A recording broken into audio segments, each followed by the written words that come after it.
say. 1994, I went to Russia, and it had just become Russia again. It was the Soviet Union until really that year everything started to crash down.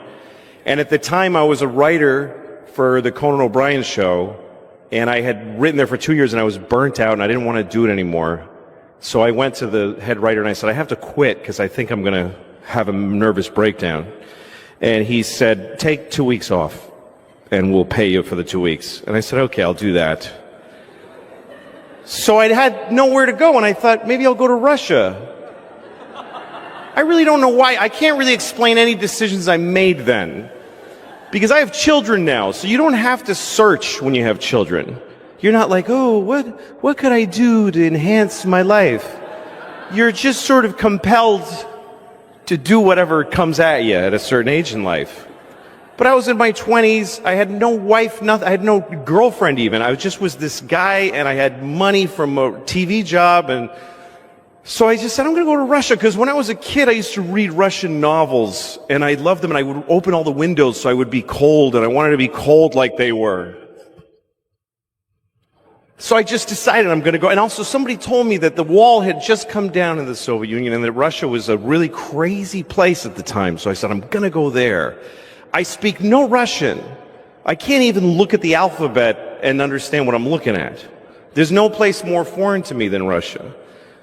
So I went. I went to Moscow, which is, when you land in Moscow, it's just forest, and there's a city in the middle of just forest. It's terrifying. And as the plane goes down, you're like, no, I didn't want to really do this. And the whole time there, I couldn't fend for myself. It was already a country that was just broken in pieces. And the weirdest things happened to me there, and they just became normal after a while. Like I was in a restaurant, and a waiter came up to me, not my waiter, and he said, Coca-Cola? And I said, uh-huh. He said, Coca-Cola, and I said, sure. I don't drink Coca-Cola, but I had learned by that point to just do what they're asking you to do. Sure. So he went to the kitchen and he got a Coke in a can, and he handed it to me, and he said, $5. Because only dollars were worth anything there. And I said, okay, on my bill. He said, no, $5, me now. So I gave him $5, and he put on his coat and he left. He just sold me a Coke on the side and then quit his job. So those are the kind of confusing moments I was having there. And I couldn't talk to anybody, and I was so lonely. It's difficult. I mean, I was alone, and I just sit in the room and go, okay, that was a really fucked up day. I hated that day. And I tried to watch television, and the TV was American shows like Dynasty.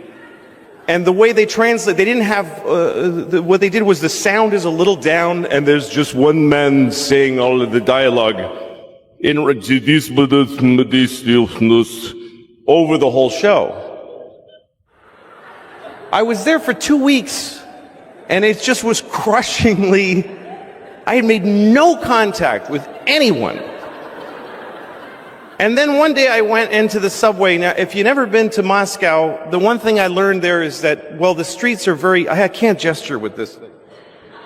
It's beautiful, but I can't keep punching you in the face with a big white fist. Okay.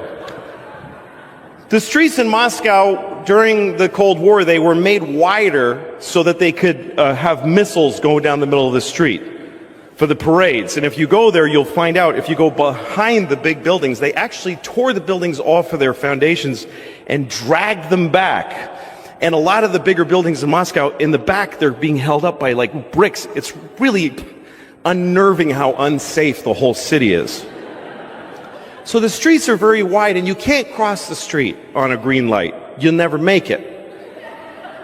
So they made tunnels so you can go under, and those are connected to the subway. And the subway in Moscow, you go down in an escalator and you keep going until you think, it just keeps going. Like, this is so deep, this is really upsetting. But anyway, everyone hangs out in these tunnels. I went in the middle of December. I went to Russia in the middle of December alone. And I'm standing in the subway, and I'm watching a violin player. And the one thing about Russia, still today, I think, is that no one has any money. So when you see a guy playing the violin in the subway, he's like the first chair violin for like the Russian symphony orchestra, because that doesn't pay shit, and at least he can get a few kopecks in the subway. So I'm watching him, and these other people are sitting on the floor, and we're crying. Everybody's crying. Everybody. It's just normal. People are just watching, just wiping away tears.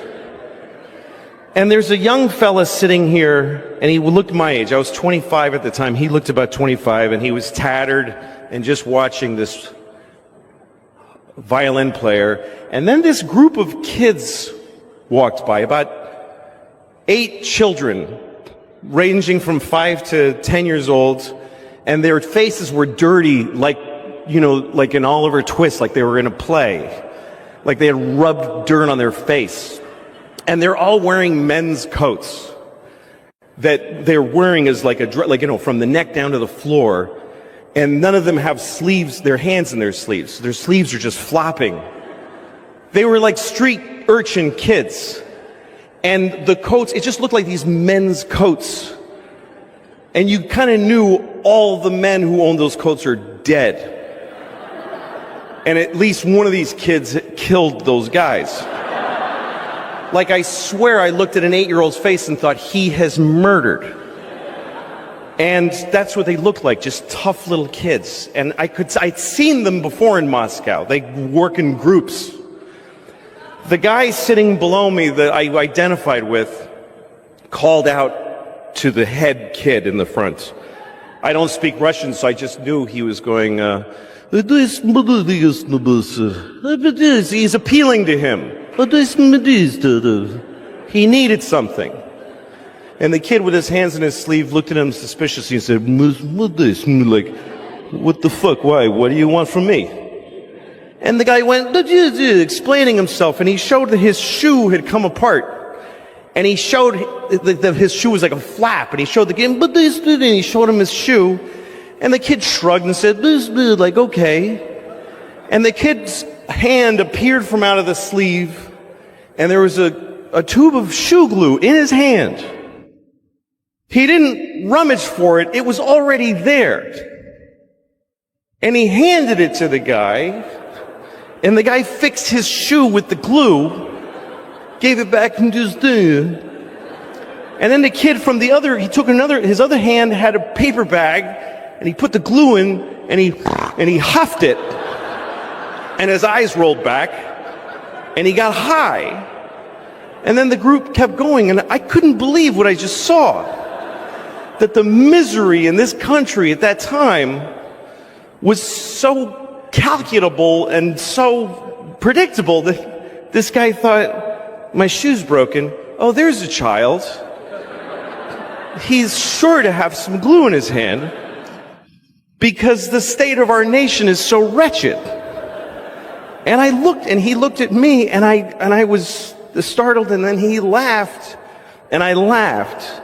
And he's the only person I had any contact with in the whole of the Soviet Union. And I realized this is why I came here, to find out how bad life gets, and that when it's this bad, it's still fucking funny. That's all I got. Thank you. Another time I was on a subway, and this woman got on the train, young woman, and she got, you can tell how long people have been in New York by how they get on the subway, because people that live here just get on like, ugh. But she got on like this, like,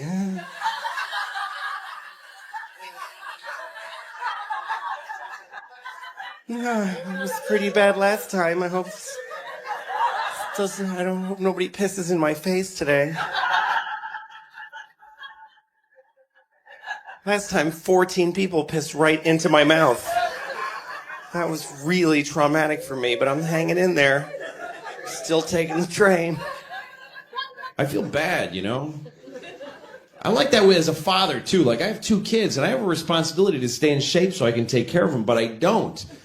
I'm always in a 48-hour window of diarrhea. Either that I had it or I'll be having it within 48 hours of any given moment.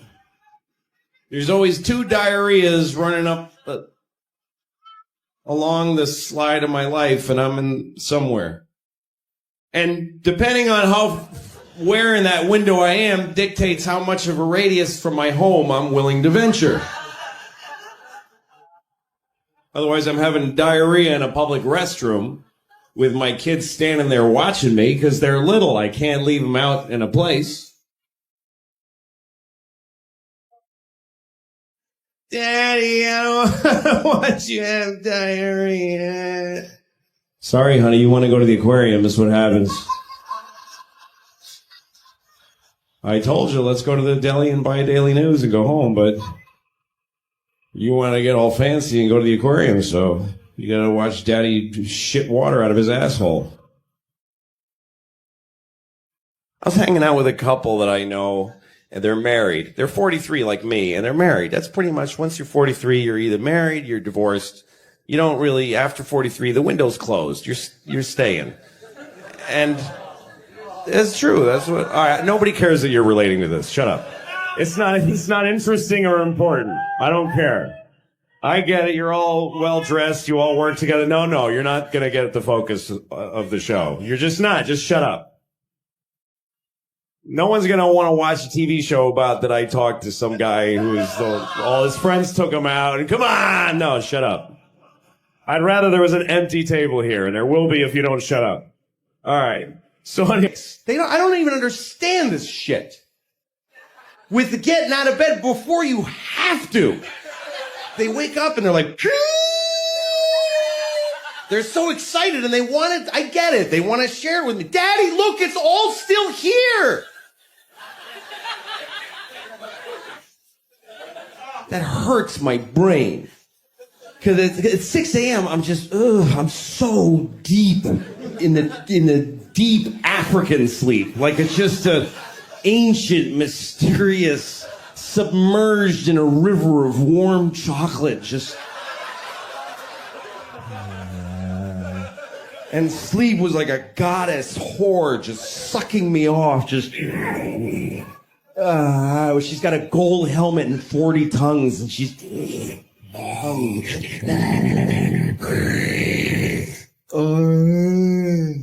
and she's speaking in a dead language. And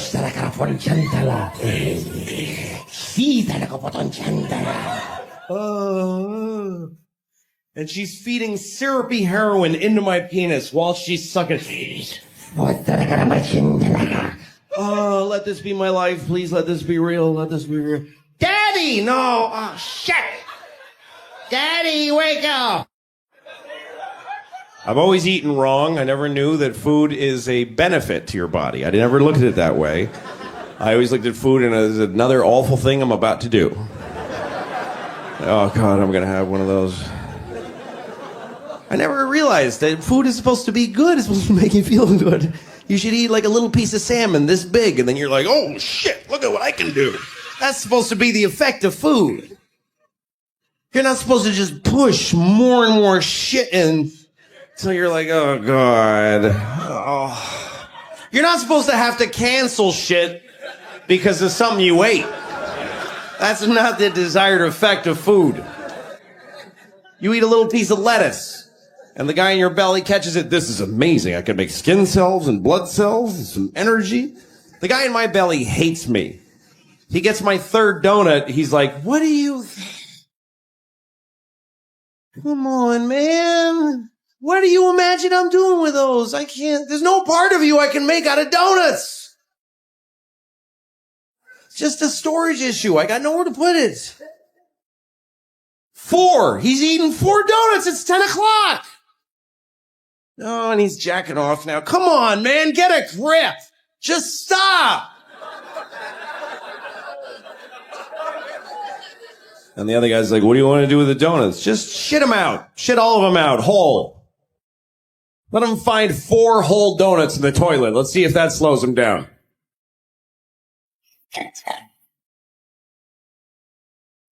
Oh, my God. I just shat 4 perfect donuts.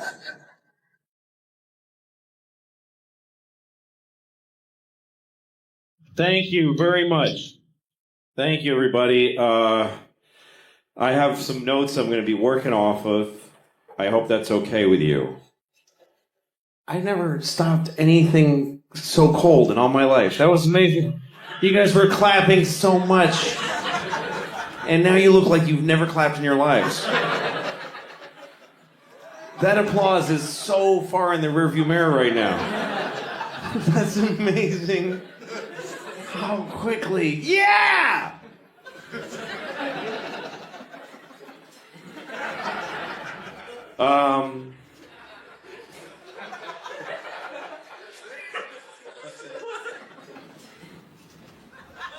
There was a girl once who blew me, who subsequently hung herself to death. It's true. She didn't do it right after, just so you know. She didn't do it like immediately after. She did it 2 years later. Because that's how long it takes, that's how long you can live with having blown me. Before you need to end your life. That's how long everyone who has blown me has died 2 years later of their own doing. That's the gestation period for suicidal shame that comes from having had my penis in your mouth.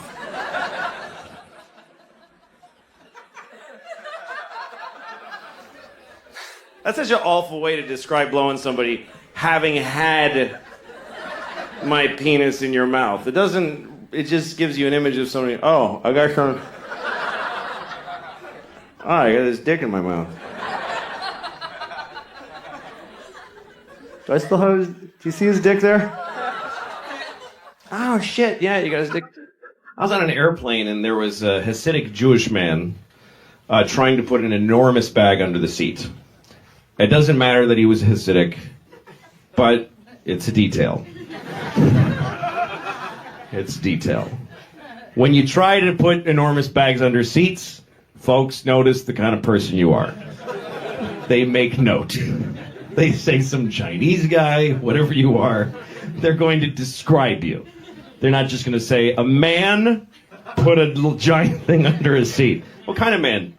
It's not important. Just a fellow. No, this guy. Trying to shove this thing under the seat. No one can leave because he's not going to not do it. And the flight attendant was a guy, and I'm not going to say he was gay because that's not important. It doesn't enter into the story. I'm going to call the Jewish guy a Jewish guy, and I'm going to call the gay guy just some guy. How do you like that? Isn't that unfair? I'm not going to identify him as gay, because I don't want to discredit them. Actually, he didn't do anything wrong. So, boy, what a disaster this is right now. Jewish guy trying to put the thing under the seat, and the guy's going, sir, it's not going to fit.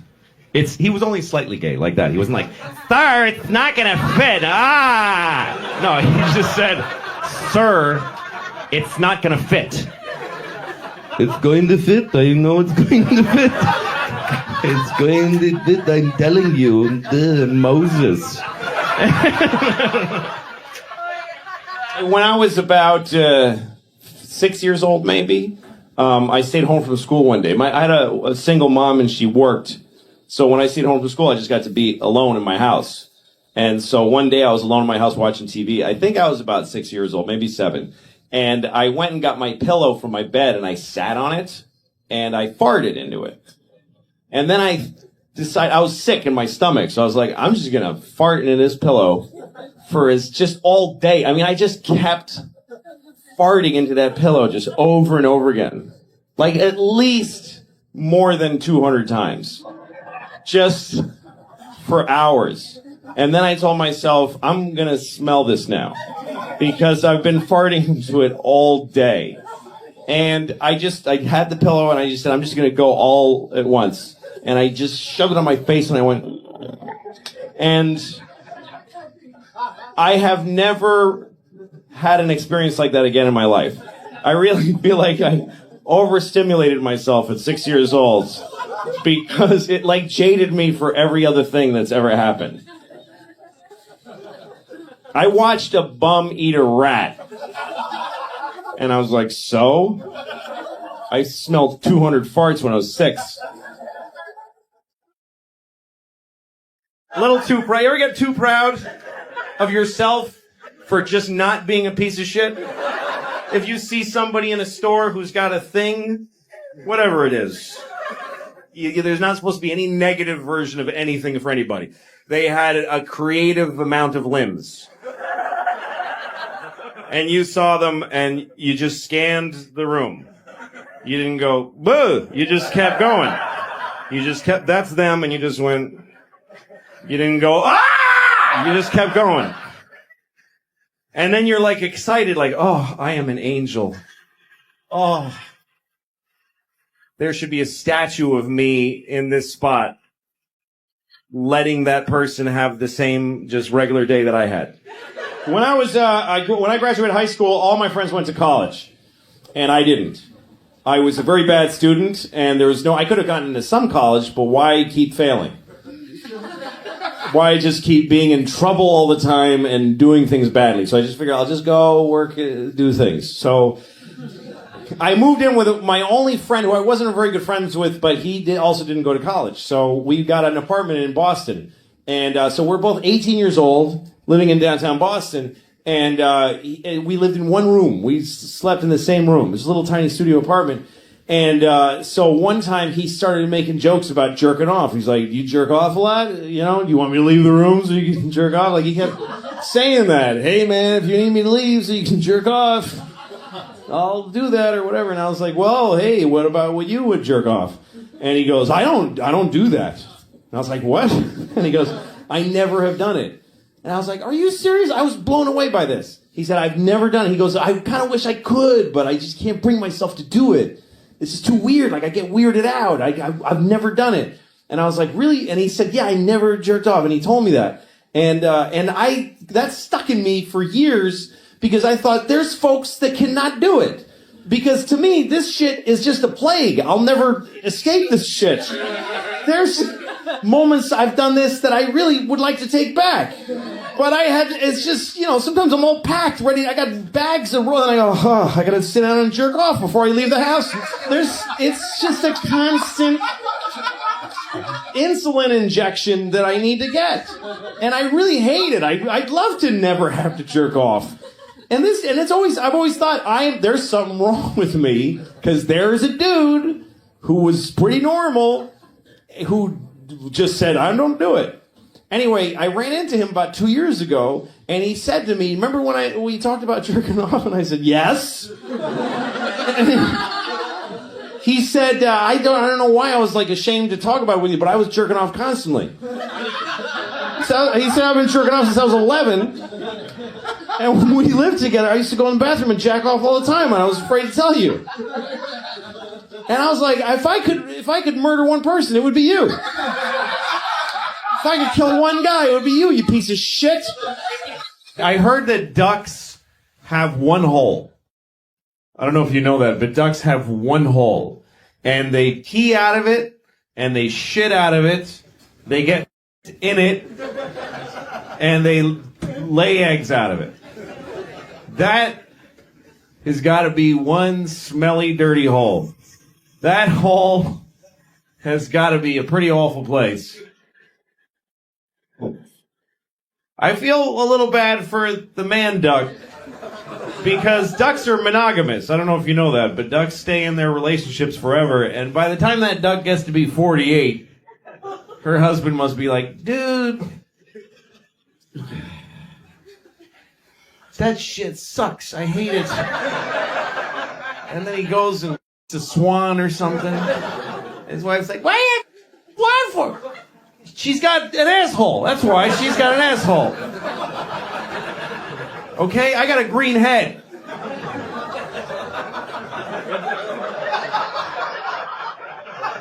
I don't know what that means. Just somehow they got green heads. They deserve more.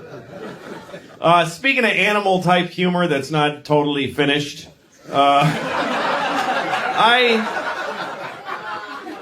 I have this joke, like, animals talking to each other type joke. that I don't know how to finish it. I know what's funny about it, but I don't know how to finish it. Basically, it's about a lion who goes up to a giraffe. And he says, hey, man, did you see that dude? And the giraffe's like, what dude? And he goes, he's that dude. He lives by the river in a hut. And the giraffe goes, what does he look like? And the lion goes, he looks like this. Ah! And the giraffe's like, well, I know a dude that lives by the river, but he doesn't look like that. He goes, no, that's what he looks like. Ah! The giraffe says, I know a guy, but he looks like this. See, the lion just thinks that people look like that. The lion doesn't get that he makes a person look like that by scaring the shit out of him. He just thinks that, hey, that's that dude that's always going, ah! That's what he's like. I mean, sometimes you see a person on the street who's in a state of life that you couldn't imagine having the courage to live. You ever seen somebody? You ever seen a person and you look at them and you go, I would just kill myself if I woke up like that. I would just kill myself. I don't have the courage. And it's a comment on me, not them. I couldn't live like that. I get to go like this. And if I had to go like this, I'd blow my brains out. I can't do it. I have only the courage for a perfect life. I really do. Anything below perfect, I ain't doing it. I ain't being one of those guys. I don't even want to be cold in the winter. You know when you see somebody, they just have a flannel shirt without a jacket, and then just being cold and their face is purple in spots? Couldn't do it. I saw an old lady I couldn't be. I was walking behind this lady.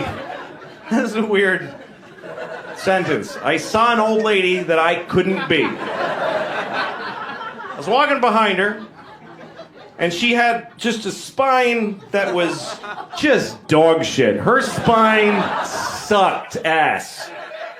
I'm saying this as her friend. Her spine sucked dick. She was just one of these people. And she's walking in front of me like this. And she had a collar on her shirt that was very high, and so I couldn't even see her head. Looked like she had no head. Just like this with no head. And I remember, first thing I thought was her doctor's an asshole. Because he could have told her. He could have said to her, listen, just so you know, now that you're like this, if you wear a high collar,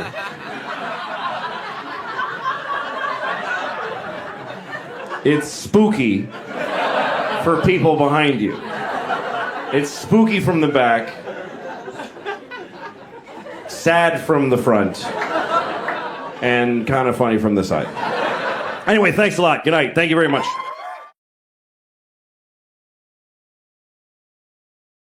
It's pretty good. And I've wasted a lot of time just being angry at people I don't know. You know, it's amazing how nasty we can get as people, depending on the situation. Like, most people are okay, as long as they're okay. But if you put people in certain contexts, they just change. Like, when I'm in my car, I have a different set of values. I am the worst person I can be when I'm behind the wheel, which is when I'm at my most dangerous. When you're driving, that's when you need to be the most compassionate and responsible of any other time in your life, because you are fucking driving a weapon amongst weapons. And yet it's the worst people get. And I am the worst. One time I was driving and there was a guy ahead of me and he he sort of drifted into my lane for a second. And this came out of my mouth. I said, worthless piece of shit.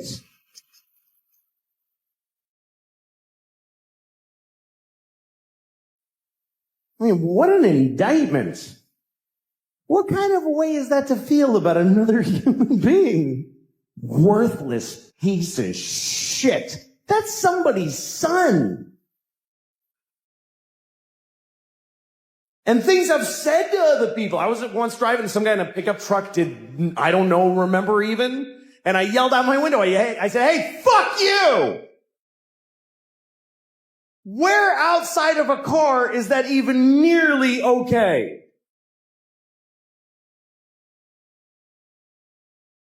If you were in an elevator and you were like right next to a person's body and whatever, like he leaned into you a little bit, would you ever turn right to their face and go, hey, fuck you?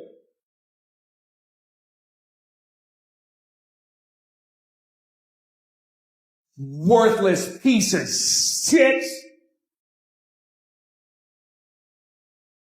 No. Literally 0 people would ever do that. But put a couple of pieces of glass and some road between you, there's nothing you would not say to them. I hope you die!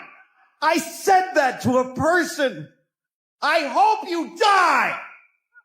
Why? Because you made me go like this for half a second of my life. You tested my reflexes and it worked out fine! So now I hope your kids grow up motherless!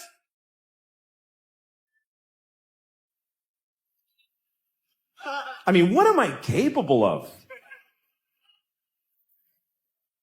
I'd like to think that I'm a nice person, but I don't know, man. It's just the days that you spend with them. That's really the hardest part. It's just every day that you have them is the hardest part of having kids. It's just every day. It's getting up at 6 o'clock in the morning, which, first of all, I'm not that guy. 6 o'clock in the morning. I have blown off entire careers because of one day I didn't want to get out of bed. Like, I'll just not be that then. I have to, first of all, I got to get them dressed. That's number one, because that's the one that people will notice. That's the only one. If that's the only one that I get done, I'll be okay. Cause I can't, if I show up with 2 naked kids, I'll go to jail. So I have to, but I can not feed them. They're fine. I ate. They're just a little tired. It's fine. And then I got to get them to school, which means walking. The older one goes to kindergarten. It's 3rd grade. Jesus Christ. I just said kindergarten. And she's in 3rd grade. You know what's even worse? She's not. She's in 2nd grade.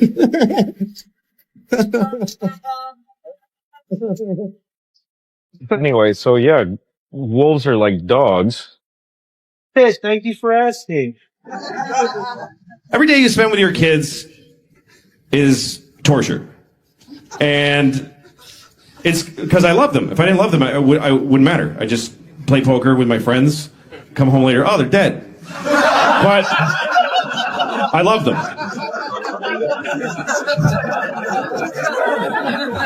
I wiped my daughter's ass for the last time on May 13th of 2008.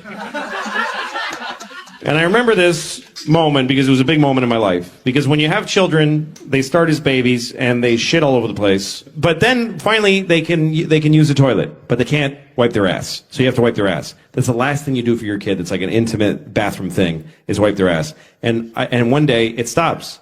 And I remember the day. I said the date, but I don't remember it now because I'm lying. Because I had always wiped her ass all that time, and it's just a thing you do. I didn't even think about it. I said, Daddy, I need a wipe! And then I come in, I'm on the phone, like, yeah, fine, okay. So, fine to fuck a chimp.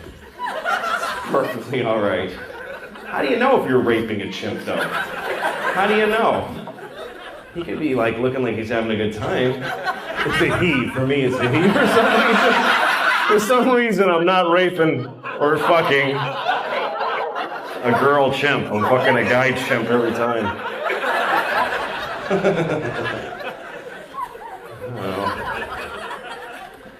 But I assume it feels good to fuck a chimp. The only part that would bother you is other people knowing about it. It's true, that's the only part that would take anything out of it for you is, fuck, someone's gonna see me raping this chimp. Otherwise, you don't fucking care. I don't care who you are. You fucking work for Oxfam, you're a great person. If you're alone on this planet for fucking 2 minutes, you're gonna fuck a chimp, you're gonna cook him and eat him afterwards, you're gonna do all that shit. That's exactly what you're gonna do. 2 minutes, that's ridiculous. 2 minutes alone on the planet, you're not even gonna wait to see if people come back, you're just gonna fuck a chimp right away. There's nobody here. How do you even know in 2 minutes you're alone on the planet? You wake up early, you go out, there's nobody out here. I'm gonna fuck a chimp. Everybody's gone. The planet's empty. I'm gonna fuck a chimp. No, it's just wait. A car will go by and you'll get back to normal. Fourth grade, and I was fifth grade maybe, I don't know which one, and I was sitting in a class and eating some snack, and I was sort of just looking off into space, and I had always had big holes in the crotch of my pants, because my mom bought me cheap pants at King's department store, and they don't even have a changing room. She would just hold it against my waist, and I'd go home and wear them, and they'd split after 3 days. So I had a big hole, just all fucking hole, and I'm sitting there like this, and I tried to get used to not, whatever. So I'm sitting there like this, and I had an inadvertent and unaware boner at the time. And so it was just pushing my white underwear out, just fucking angry little pin-like boner, just sticking out of my pants, straight out. And Jill Cassavant, who was the fucking coolest, sexiest chick in the class, pointed down at this and went, "Ew!" And I looked up and everyone was going, "Ah!" and pointing at my dick and screaming. And that moment is me. That is who I am. That's how powerful it was. And, how is fatherhood going for you? Enjoying fatherhood? I do enjoy it. It's difficult. It gets easier, though. It's one of those things that gets easier. I had a dog once, and that doesn't get easier. It doesn't. It's harder having a dog because children develop, and dogs just stay dumb. And they never figure it out. And when you're done, I don't know if you ever had a dog that's had a medical problem, but you can't get their cooperation when you need to help them, because you can't say to them, you have this problem, you see. Yeah. I had this dog, when I took my dog to the vet the first time, she was, a year old when I adopted her, and the vet told me, don't let your dog eat dark chocolate. I don't know if you know this, but I've heard this, that yeah. Dark chocolate is supposed to be poison to dogs. Kills them. And vets won't explain it further either. It's like, why does it kill them? Oh, they die. They won't tell you why. What do I do if my dog eats dark chocolate? Watch her die or leave the room. So, but the vet did tell me there's one thing you can do, which is give your dog hydrogen peroxide. And that foams up in the dog's belly, and then they throw it up with the chocolate. That's what you should know to do that. But you got to do it quickly before they ingest the chocolate. All right, so I come home 6 months later. Sure enough, my dog ate dark chocolate. I had friends who had stayed over, and they didn't know. They left dark chocolate in low places. Right. Which is very popular. Here's a good place for this. Yes. I could put it on this high shelf, but I think not. They put it way down. I may be crawling on the floor later. That's right. And might not need a snack. So what? So you come my home dog, and had your dog eaten it? Eating a whole big bar of dark God. Polish chocolate. The Polish part doesn't matter, but I like saying Polish chocolate. and my dog had chocolate on her face, and I went, "Oh my God!" And she looked at me like, "I was home for an hour alone. What are you gonna, come on?" And I was like, "You're gonna die!" And she's looking at me like, "I don't understand English, but I get that you're upset." And so I'm thinking, I gotta get hydrogen peroxide into this dog, but I don't have any, so I've got to go to the pharmacy, and she needs to come with me because there's no time. Right. I'm in New York City, and I put the leash on her. She's like excited. We're going for a walk, and I'm running, and she's like, "This is great for you. You never exercise." And she's just enjoying it. And then we get to the pharmacy, and she's waiting for me when I come out, and I've got a bottle of hydrogen peroxide that I have to make her drink. Yeah. Take yourself through that. How do you make a dog you just drink this? So I kind of pour a little in her snout, and she goes like that. And so I kind of grab her, and I pour a little more. She goes, "I think I was pretty clear that I didn't like that." She looks at me like she's trying to figure out what's going on here. And so I get my whole body around her. This dog was 70 pounds. She was like an alligator. Yeah, and if she didn't want to drink something, she's just thrashing. I'm like, "Drink it!" And at one point, I have her on the end of the leash, and she's looking at me all wet on the face. And she gives me this look like, "I don't know what happened to you, but our thing is over. I'm not into you anymore. I'm a dog." And she starts going, "Arr!" She became completely vicious. "Arr!" She's trying to bite me, and I'm trying to save her life. Yeah. So I'm punching her in the face and splashing this stuff. I'm holding her lip Terrible. open. I'm going, "Drink it!" Kicking her. in the stomach. And people, I look, and there's hundreds of people on the sidewalk just horrified. Yeah. There's cars stopped and they're honking at me. Leave her alone. She's gonna die. I'm like, this is a nightmare. And finally, I got enough up her nose and whatever. Right. And she was like, dude, just, huh? And then she just like a pump, just and just brown foam. Yeah. Brown, like she's like another dog is coming out of her. And she made it, but she never liked me after that. She hated me. Because from her point of view, I just went nuts. You went nuts. I lost my For no mind. reason. We have to take a commercial break. More with Louis C.K. in just a second. Stick around.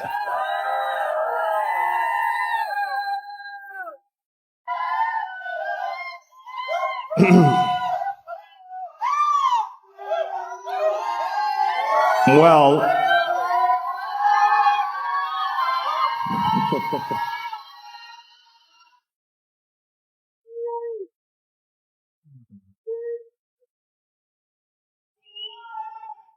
my favorite sex position.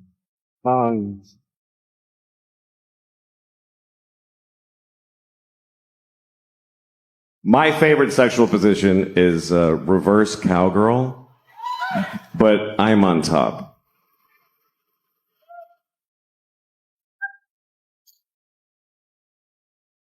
Are you picturing it? It's good. It's really good. Nobody gets pregnant. It's a lot of fun.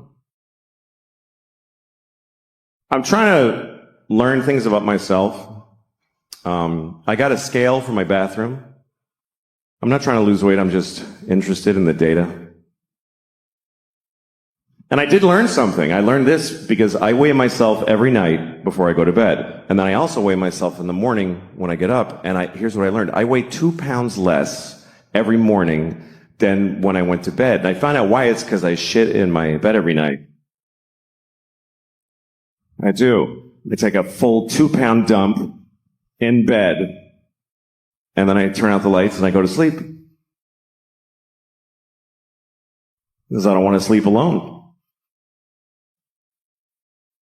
Your needs change when you get older. At my age, you're a big pile of shit's as good as anybody.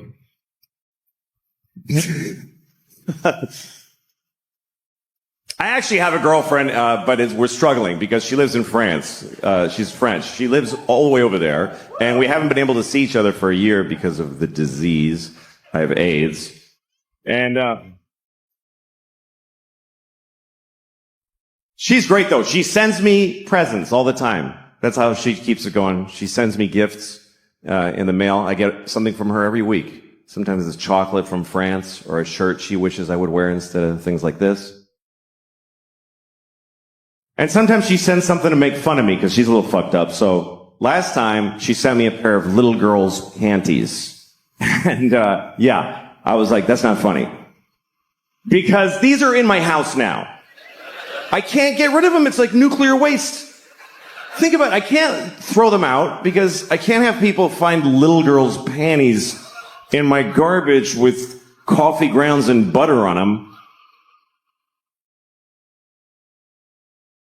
And every solution I think of makes it worse. Like if I put them in a bag inside another bag and layers of duct tape and wrapped in tin foil. Or if I put them in a coffee can and I nail it shut and I bury it in the park in the middle of the night. Or if I cut them into tiny pieces and throw away one piece each week in a different town.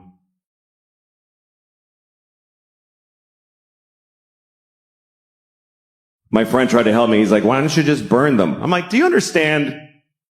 Even if there's a 1 in a million chance I get caught burning little girls' panties.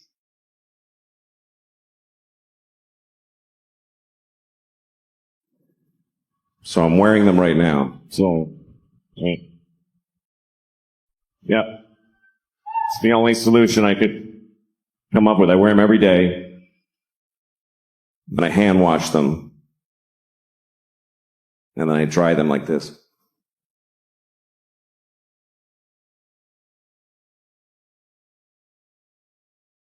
Just right on the little strawberries.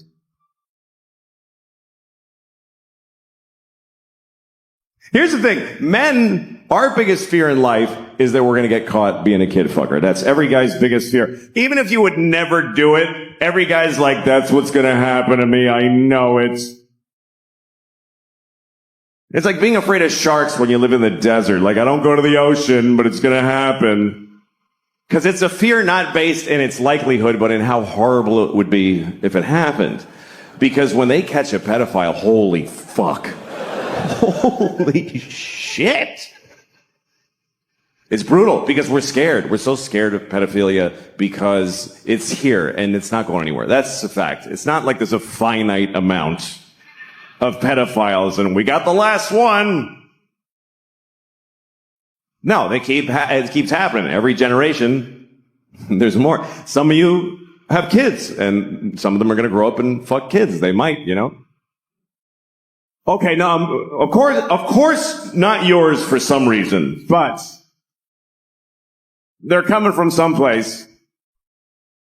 So any real solution has to start with the basic reality that there will always be pedophiles. Not a great thought. I understand it's not uplifting. You wouldn't put that on a fridge magnet or on your screensaver at the office. There will always be pedophiles. Hey, where's Jim? He's not at his desk.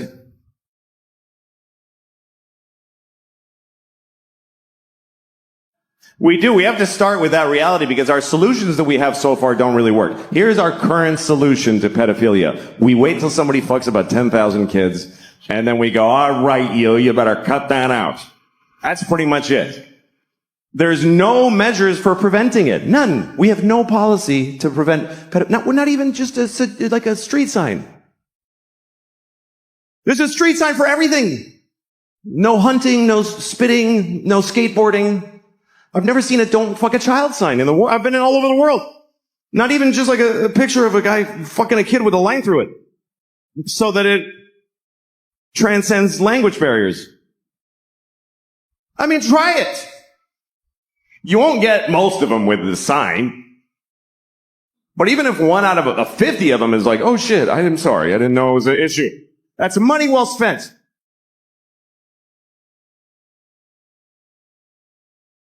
There's things that might work and we don't even try them. Like, is anybody working on very realistic child sex dolls?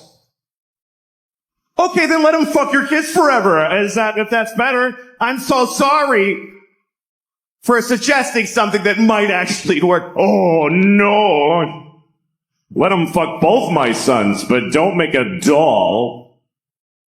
That would be distasteful.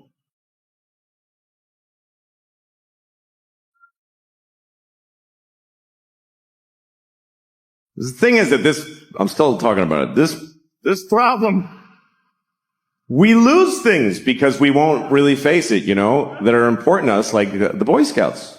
Boy Scouts, wonderful thing. Being sued out of existence because of all the kid fuckery that goes on. And I know it's upsetting because look, here's the thing, the Boy Scouts is a wonderful thing for kids. They go to the woods, they work together, they learn skills, they get in touch with nature. What could it be better for a boy than that? But some of those guys want to fuck the kids. I don't think they do it a lot. It's not like there's just a shitload of kids being fucked in the Boy Scouts. I think it's mostly that they find out that the guy wants to. I don't actually know, though. I don't. Do you know why I don't know? Because I'm afraid to look it up. I'll go to prison for typing it into a Google. How do you solve a problem if you're afraid to fucking look it up? How many Boy Scouts get fucked on a... Oh, shit.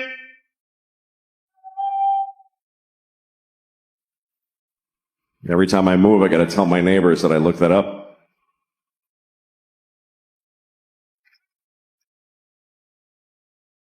Here's what happens. Every few years, you find out there's some pedophile type people in the Boy Scouts, and then they announce, we got them all.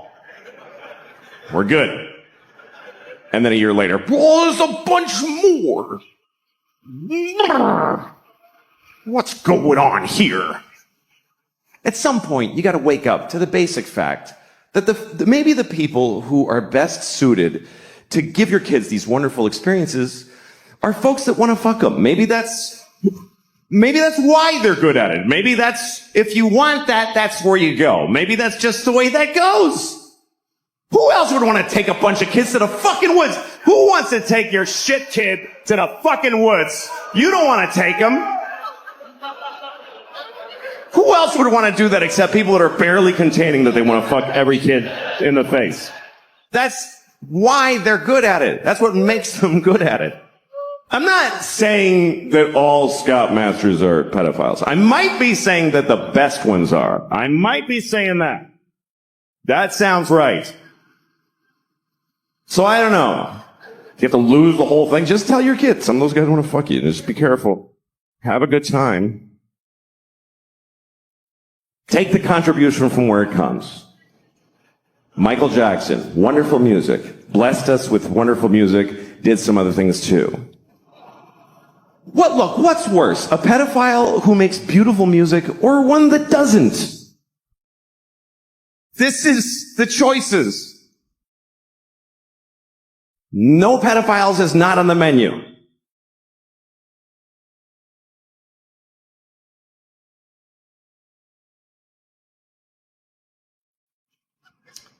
So how have you all been enjoying living the way I already was for a couple of years before all this shit? Welcome to my life. Can't work, can't go outside, can't show your face, gotta wash your groceries.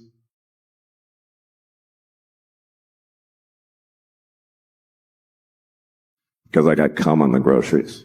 That's why that's in my mind, that's what it means. Maybe that's what you were thinking, but. I have a solution for the pandemic, by the way, for COVID. I have it. This is it. We test everybody, first of all. Now, every time we find somebody who has COVID, you kill them. That's it. That's the solution. You won't need another one after that one. That's the final one.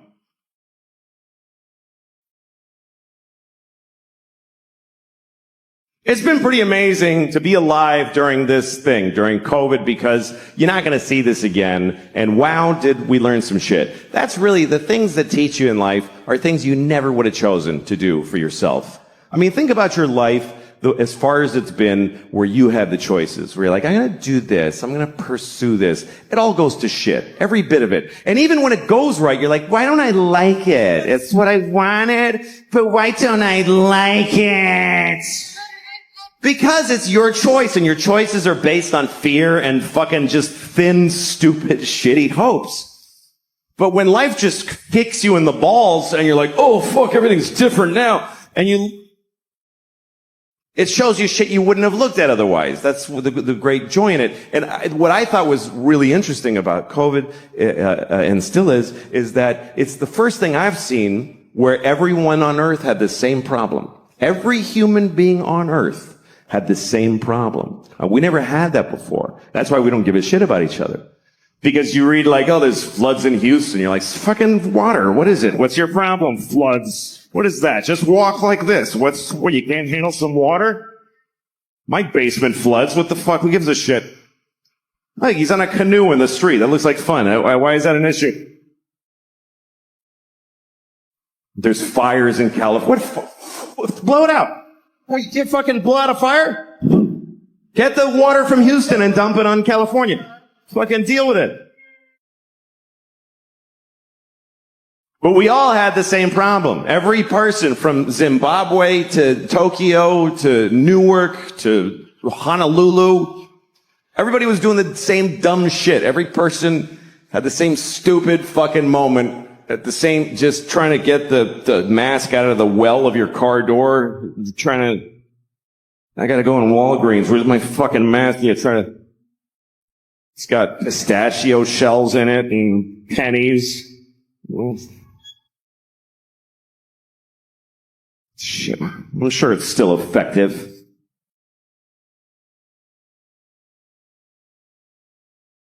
I actually like the masks because everybody looked nice. Everybody did. Because it's just their eyes. Eyes are nice.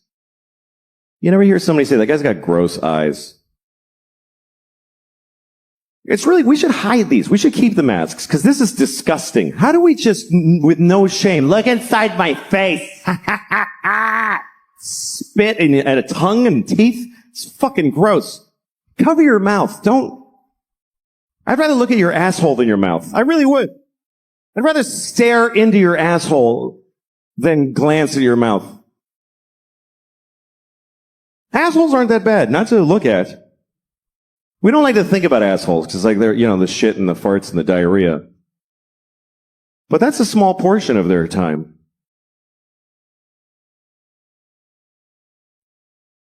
You ever really look at an asshole? You ever really look?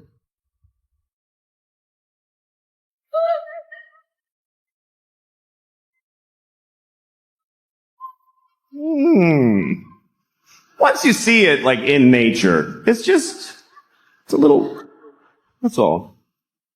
That's your asshole. It's like, you know what it is? It's just an aperture. That's all it is. That's your asshole. It's like a camera shutter. That's all it is. It's like the opening to the James Bond movies. That's what your asshole is.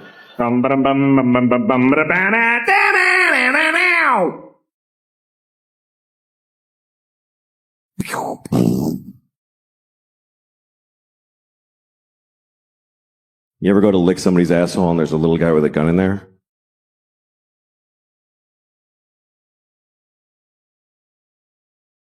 It was bad. But it really was an interesting social experiment, COVID, because everybody got told the same thing. The whole world got told the same thing.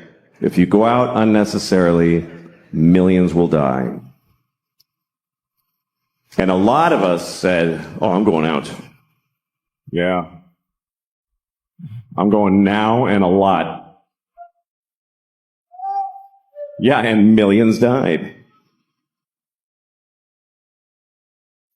It's just, we're not that different from the turtles that you're trying to get them not to cross the fucking highway. And they're like, this is where I fuck over there, fuck you. And we're like, please stop. Putting little signs up, don't go, and he's, fuck you, I'm a turtle. We're not that different. We're just a fucking species. And we're just rolling along. Yeah, many dying old ladies died. That's what happened. Many dying old ladies finished dying.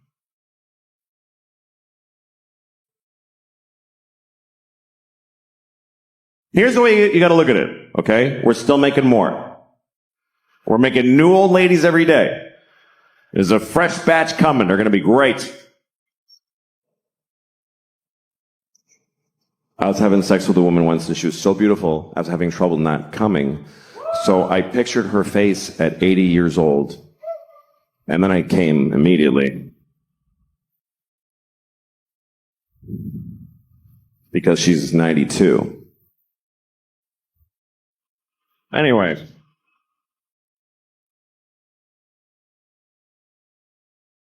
One thing I found very interesting was that during the pandemic, a lot of people really liked counting the dead people. That got very popular, was counting the amount of the dead and dying. Do you know how many people? Just today. Do you know how many people died of COVID-19? Just today. Why? Keeping a daily tally. We don't do, there's a lot of shit going on that we don't keep a daily tally of how many babies were dropped in a bucket of paint. And I looked that up. I'm not kidding you. It's 30 a day. It's a real problem. I'm serious. A steady 30 babies a day are dropped in buckets of paint. It's not random. It's one guy that won't stop doing it.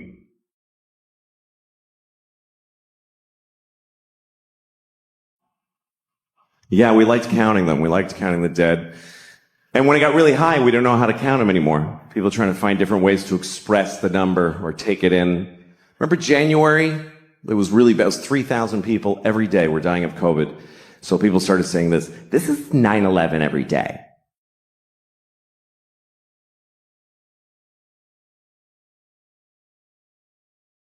This is literally 9/11 every day. When did we start measuring deaths in 9/11s?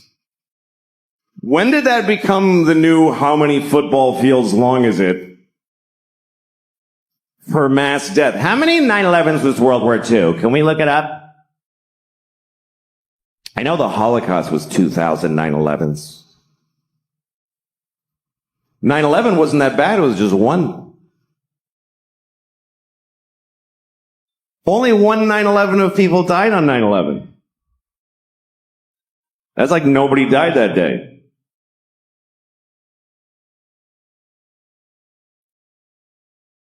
See, it's all relative, because then you have those later. Remember, January was really bad. January was the worst. And then in April, March, April, we all felt better. Everybody's like, oh, it's way better now. It's way better. Way better than January. I looked it up. It was 1,500 people a day. And everybody's like, it's way better than January. Really? It's half of 9/11 every single day. But that's way better. That would be like if on 9/11, after the first tower went down, you're like, oh, that's not that bad.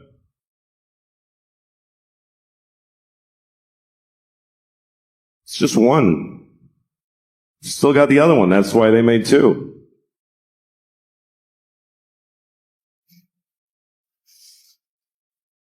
It's okay. It's all right to make fun of 9/11. It was a hoax. All right. Sorry. Anyway.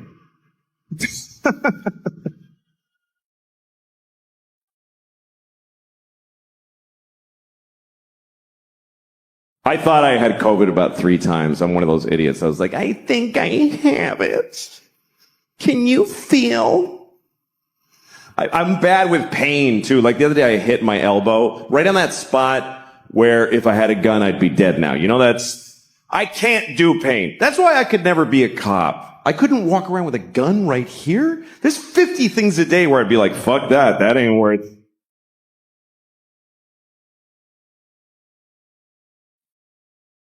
That's my main problem, by the way, with the whole defund the police idea. What about people that want to commit suicide by cop? What about them? Anyway, we'll put a pin in that, but we had a lot of protests in New York, and now we have protesters that just live here. They're not at a protest, they're just here. I saw a protester in Washington Square Park. She had green hair and dirty legs. And she's holding a little piece of cardboard. And it's with a Sharpie. It said, abolish billionaires. And she's just standing there. And I thought, I don't think it's going to do it. It doesn't feel like that's going to result in Jeff Bezos going, what's happening to me? Sadly, it's going to be okay for him. I thought it was good how young people got out there and they expressed themselves. They went out there to solve a lot of problems. Not all of the problems, but some of them. They went out there to stop discrimination. Not all discrimination. Just some of it, which is a weird form of discrimination. But there are groups that are discriminated against who don't have any protesters or any people working for them. And we all discriminate against these people, like ugly people. Everybody discriminates against ugly people. They do, and it's awful. I mean, I'd rather be discriminated against for my race than for being ugly. Because you might not lose a job or a promotion, but nobody kisses you on the lips like your whole fucking life. Like, try that. This is what we say to ugly people. We don't like your face. We just don't like it. So no one's going to fall in love with you, and it's unanimous. Sorry. And we just expect ugly people to be like, oh, no, I understand. I mean, sure. It's my head shape is no good for you, so I'll go without the things that matter in life. Also, overweight people. Overweight people deal with things that none of us deal with, because I'm not overweight. There's people who are discriminated against because of their weight. I read a story once about a woman who's 600 pounds, and she couldn't get medical care Because everything she goes to the doctor, he just says it's because she's fat. Everything. She's like, my knees hurt. He's like, yeah, my knees hurt just looking at you. What did you think was going to happen? She's like, I have chest pains. He says, yeah, because your organs are over capacity, so they're hurting. She's like, I got shot in the head. He said, yeah, because you're fucking fat. Somebody shot you in the fucking head because you're fat. It's a terrible story. Here's the worst part of the story, and this is true. This is true. She needed an MRI because she had something serious. She's 600 pounds. She doesn't fit in the machine. You know what they did? They sent her to the zoo. I'm not kidding. They sent her to the fucking zoo. That's what we do for fat people who need an MRI.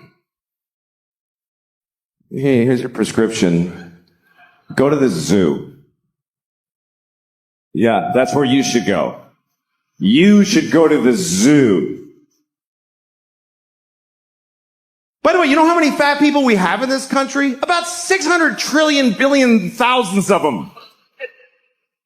You know how many trans people there are? About 38. But if you're trans and you need a restroom and it's awkward, we'll change every restroom.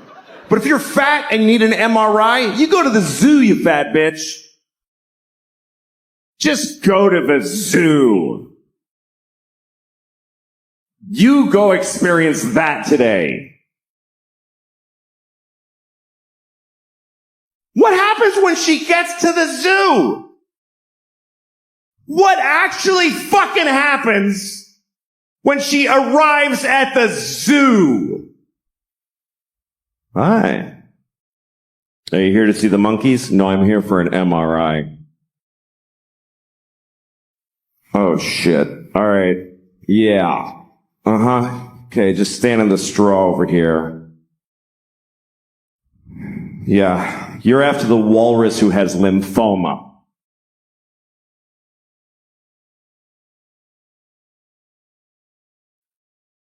By the way, why is there an MRI machine at the fucking zoo?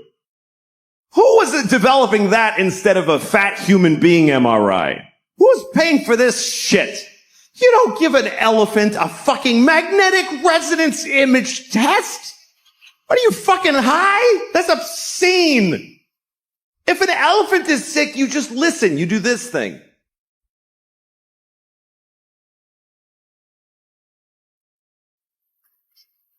Misa thinks she's gonna die today.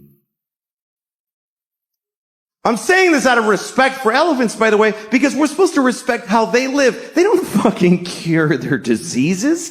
This is not their culture. This is our weird. Let's fix it. Oh, he's sick. That's not how elephants live. An elephant in the Serengeti isn't like, I have a lump, I have to see my oncologist. When an elephant gets cancer, he falls over and he takes his fucking turn and becomes food. You don't put an elephant in a state-of-the-art... What if you find cancer? What, are you going to give him chemotherapy? The skinny elephant with a pink baseball hat?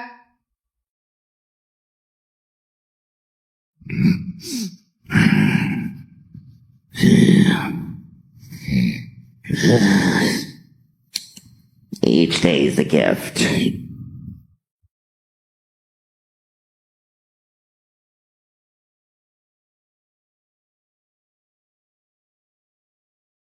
I love animals. I do. I do. We have a weird relationship to animals. We name them and we play with them and we kill them and we eat them and we stuff them and we draw them.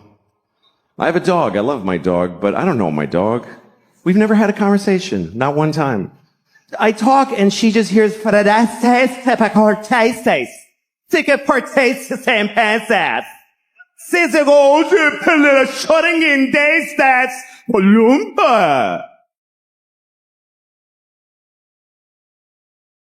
She looks at me and I'm like, yes. She's like, what? You don't know what the fuck I'm thinking. Fuck you. I don't know this bitch. I have no idea what she's thinking. I really wish I did. I wish I knew what she was thinking. It's my biggest wish maybe in life is that I knew, because I know she has thoughts. I know she does. There's no way she's just like, dog. There's stuff going on in here. I've seen it. You ever watch your dog make a decision? You ever watch your dog just walk in the room and then look around like,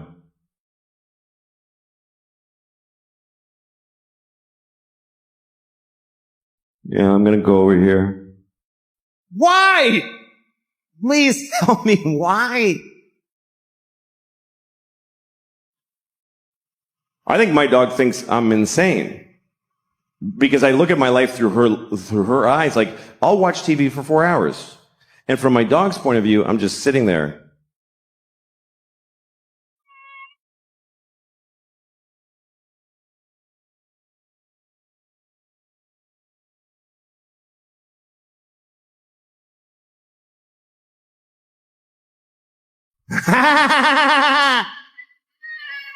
What the fuck is he laughing? What happened?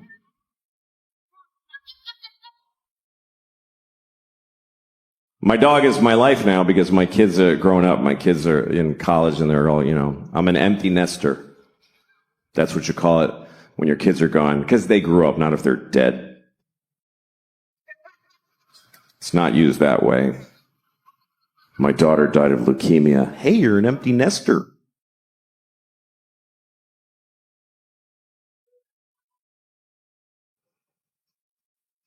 I miss it. I miss having little kids. I think about it all the time. I think about it maybe adopting, I could adopt a baby from a third world country. That's a good thing to do because you can just leave them outside. You don't have to.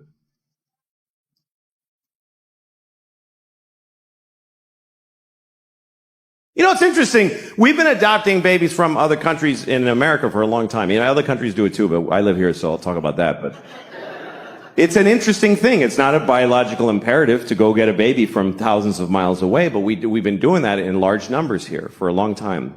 And not always for the same reasons. There's been different reasons why we've done it. In the early, like in the 70s when I grew up, sometimes you meet a couple who had an African baby that they brought because they're those kind of, these kinds of people, the kind of couples that hold hands when they announce things. Those kind of people? They gather their friends and they're like, we've decided, those, they have a farm table with a clay pot of honey on it. And their apple juice is cloudy. You know what I'm talking about? Those are the kind of people that make a trip to Zimbabwe and get a baby and name him Kevin and send him to Boston College, whatever. That was like the 70s and 80s. Then in the 90s, it became very popular with gay couples started to adopt babies from China because they want to have a baby, but they can't. They both have dicks. I don't know if you know that. Did you know that? Gay couples have 2 dicks. So they can't make a baby. You can try. You can. It's really fucking. You could try to come into one dick with the other. Like, if you line up the dick holes and you can come and the sperm goes up this dick and down that one. And then the sperm gets to the balls and they're like, wait, what the fuck? Did we turn around? Because we're in the balls again.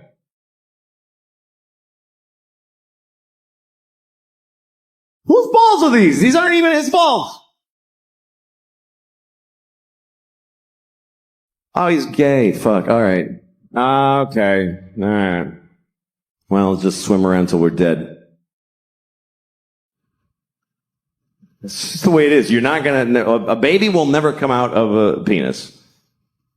It's good. It's a good thing because it's hard for women. Imagine pushing a whole baby out of your penis dick hole. Even just a hand. Yeah. Anyway, so that's why gay couples adopt. That's why. And often from China, because they make a lot of stuff there.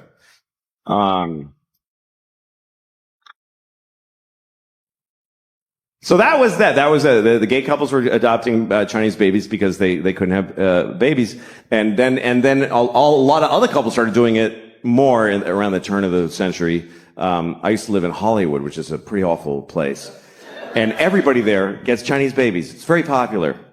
They go because, and it's not because they can't have babies, and it's not because they're trying to help somebody from far away. It's because they're just busy. They're busy. They want to have a baby, but they don't want to have a baby. You know what I mean? That thing where you can't have your baby and eat it too, or what? I don't know how that works. They don't want to get pregnant, is the point. So they go to China. They don't even go to China. They go to the airport, and somebody from China meets them, gives them a baby. It's true. They just take it home, and then they get a Jamaican nanny to watch their Chinese baby. And they go to cocktail parties. We have a Chinese baby. It's amazing. And meanwhile, the Chinese baby and the Jamaican nanny are just alone looking at each other like, what are we doing? What is this? Why can't either of us see our families? Why? What the fuck is the point of this? So yeah, I got a dog, my kids are, and I just sit around and watch YouTube a lot. That's my favorite pastime. I was watching YouTube today. I was watching one of the ads that comes on before the video. I don't skip those. I think that's rude. It is. It's mean. Somebody worked hard on that ad. They trained a cheetah to run alongside a Jeep Cherokee. And you're at home like, 3, 2, 1, fuck off. It's fucking mean. What if you made something, dick? Anyway, the ad was a PSA. It was an anti-smoking message. It was a Puerto Rican man with a hole in his throat. He was like, my father smoked. And my mother smoked. I wish I never smoked in my life. Please don't smoke cigarettes. Cigarettes are very, very bad for you. First thought I had was, why does he still have an accent?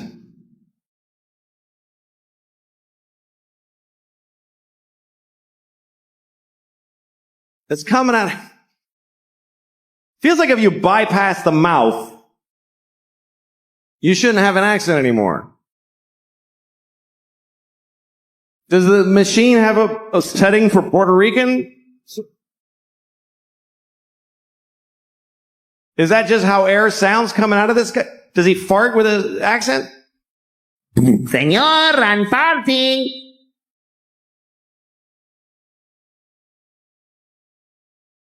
Anyway, after the ad, I watched the video that I was looking for, which was a scene from a movie. And it's a scene that I really hate. Every time I see it, it makes me angry, which is why I was looking for it on YouTube. And it's a movie I like. I actually like the movie. It's called Good Will Hunting. Remember Good Will Hunting? Of course, right? Matt Damon. Great performance. He plays a very complicated young man wearing a tight t-shirt for a whole movie. And here's the thing. Here's my issue with Good Will Hunting. Matt Damon also wrote the movie, okay? So he basically sat down and he's like, first of all, I am amazing. I'm a construction worker. I'm like working class. And I drink beer and I get in fights. I get in so many fights. My friends are like, you're out of control, man. And I'm like, shut up. This is the way I am. But then also, I'm a genius. Ooh.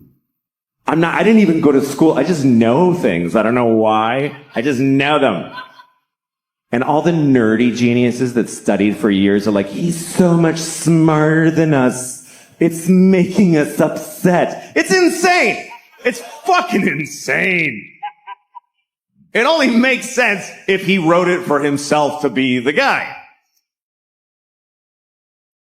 So the scene I was looking for, it's the worst example of that in the movie. Here's what happens. He goes to a bar and he meets a woman and he likes her. And another guy likes her too. But she picks Matt Damon. Because he wrote the fucking movie. Because he decided. You understand? She doesn't like him. She likes me. You better believe it. So he gets her phone number. And then he goes outside. And he sees the other guy in the window of a restaurant. And he decides to taunt him. So he goes over. He tells his friends, hey, come here. Watch this.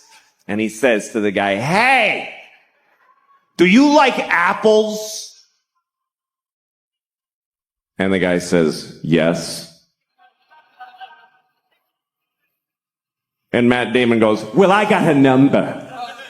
How do you like them apples? And all Matt Damon's friends go, oh! Oh! This was amazing! Oh! Oh my God! Oh my God! You were ready with that! How? You know how he did it? He wrote the whole fucking movie, okay? He made everybody say all the things. Otherwise, this doesn't happen. I mean, he hinges the whole fucking prank on the guy liking apples. The guy must like apples.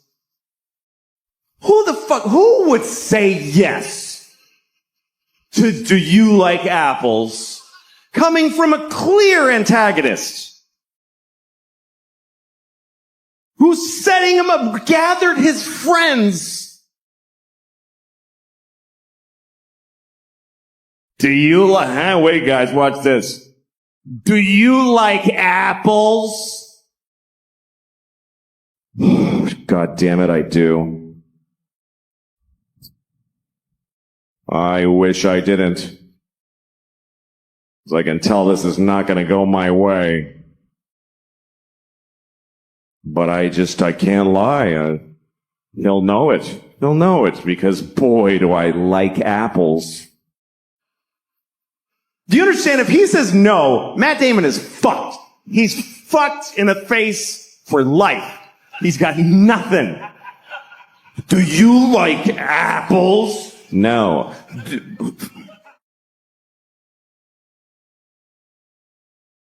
What the dude. Fucking guy. No, come on. Seriously. Seriously. You fucking, don't fucking.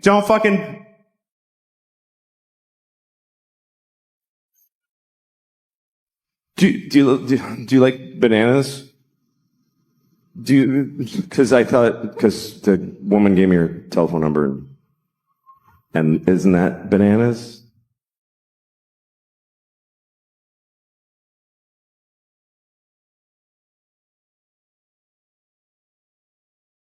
I saw a guy peeling a banana the other day. That's another banana juice because did you hear the other one ended with banana? Banana. I got 3 banana jokes, by the way. This is number 2. Okay. I saw a guy peeling a banana on 6th Avenue, and it bothered me. And I'll tell you why. Because it's the way he peeled. When I peel a banana, I hold it around here. I peel down to my hand, right? This guy holds the banana at the bottom. And he just peels the whole thing all the way down. It felt like a guy at a urinal pulling his pants all the way to his ankles.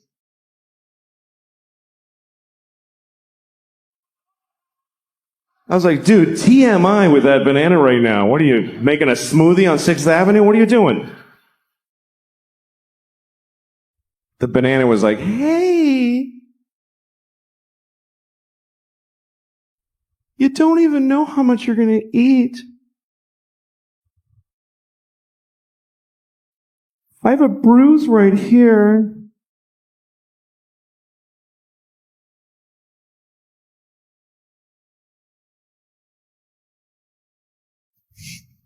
Kind of got lost in the banana shame there. You want to hear the other banana one now? Yeah. All right. Okay. So, I was at the grocery store. And I needed bananas. So, I go over to where the bananas are, and there's a black woman at the bananas. It's gonna be okay. It's gonna be okay, I swear.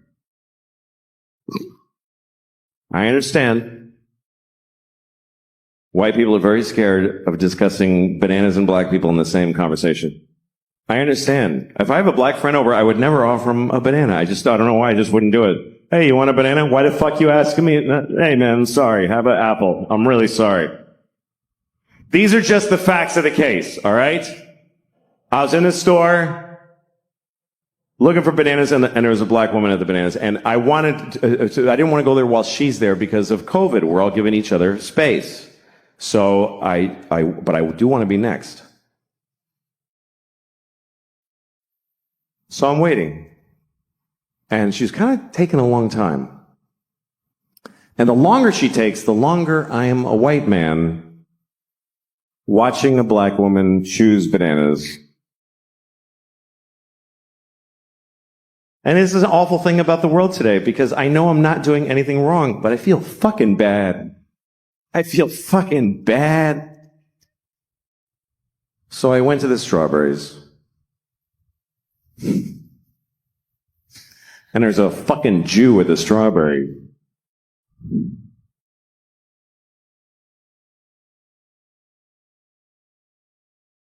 Here's a nice one.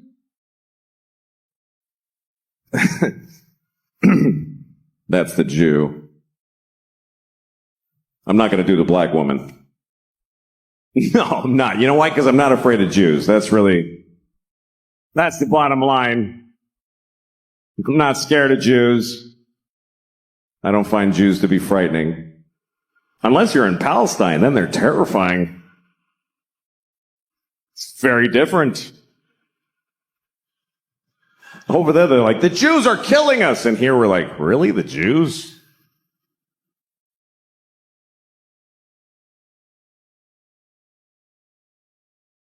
We've been slapping them around for years.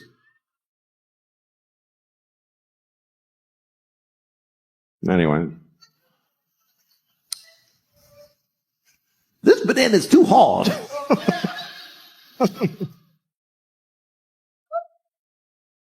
Well, this banana's soft, but I'm not going to have it until Tuesday, so I'm going to buy the hard one and wait. Just trying to be fair. Just trying to be fair to the Jews.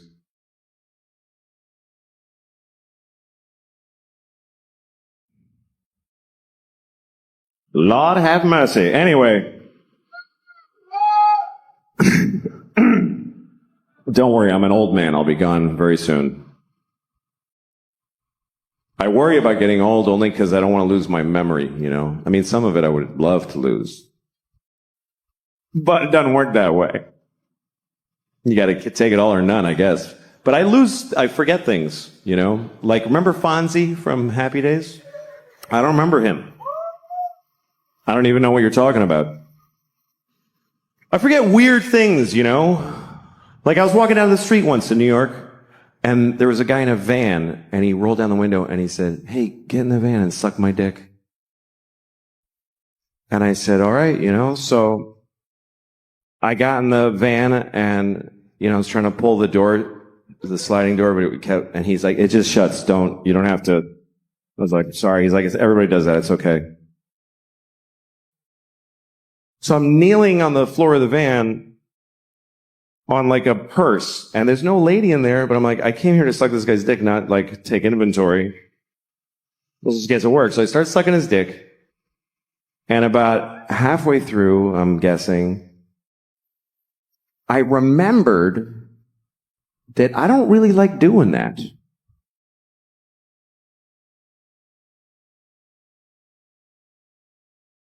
So, senior moment.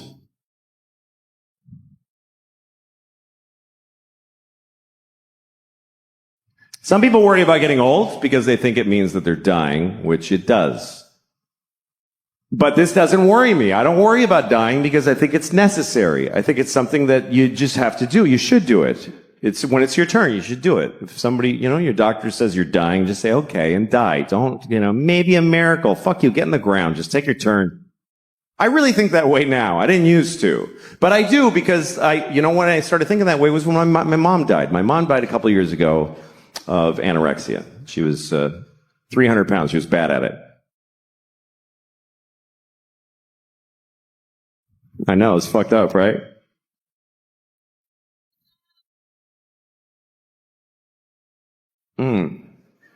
What a piece of shit. Anyway, she would have liked that joke. She would have. My mom's was fucking, she was gross.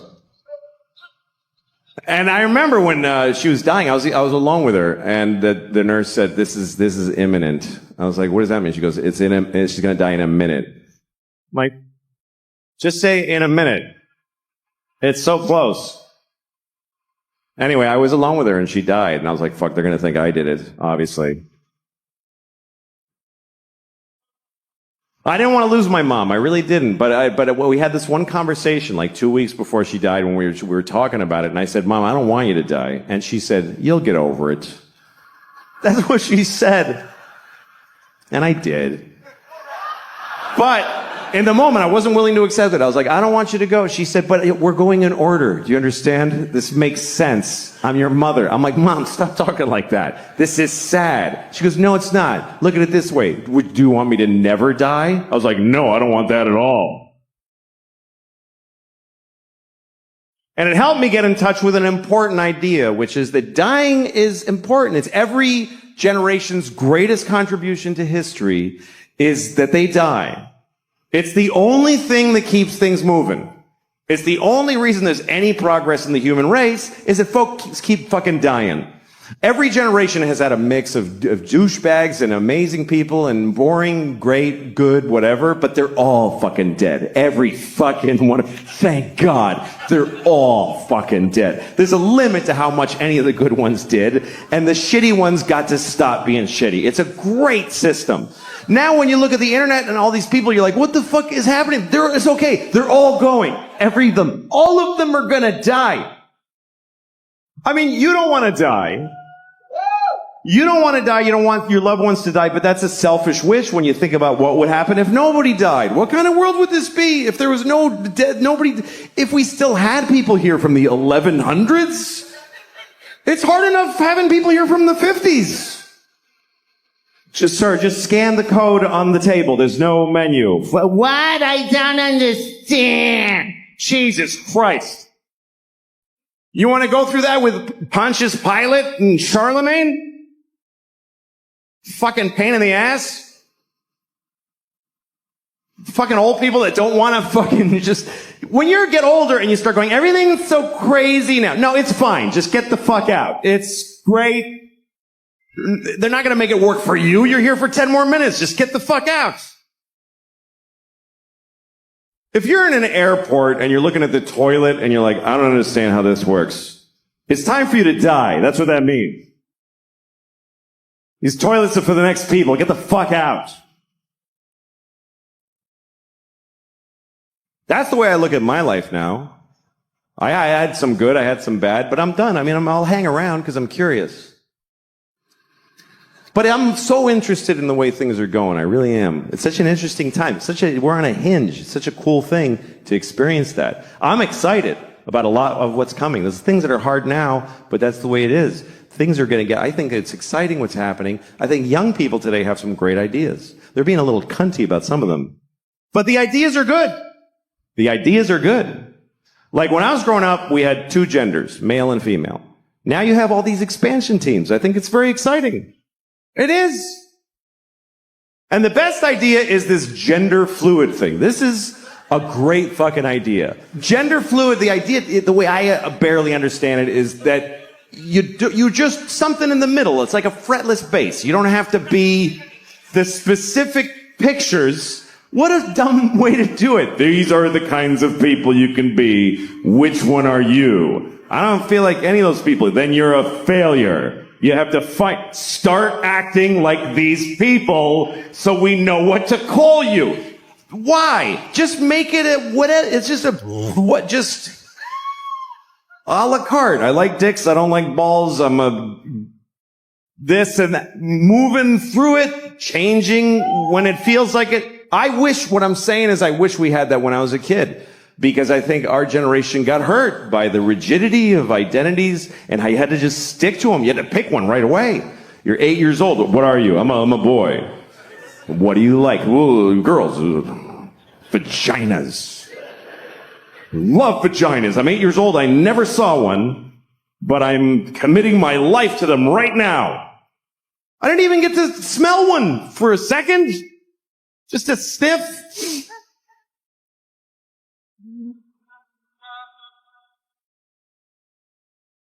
All right, what else you got?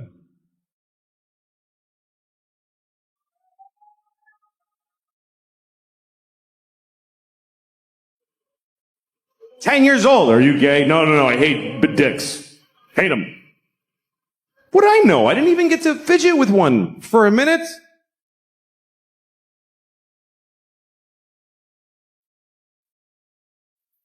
This banana's too hard.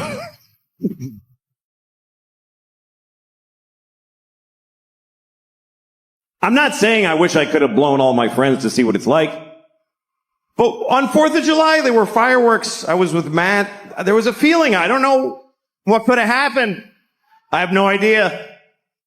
Because we were so scared. We were afraid to seem gay when I was a kid. Because in the 70s, the stereotypes showed you what everybody's like. Men are like this. And then the women have to act like this.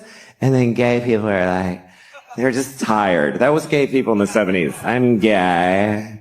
Help, I'm gay. I can't even do anything.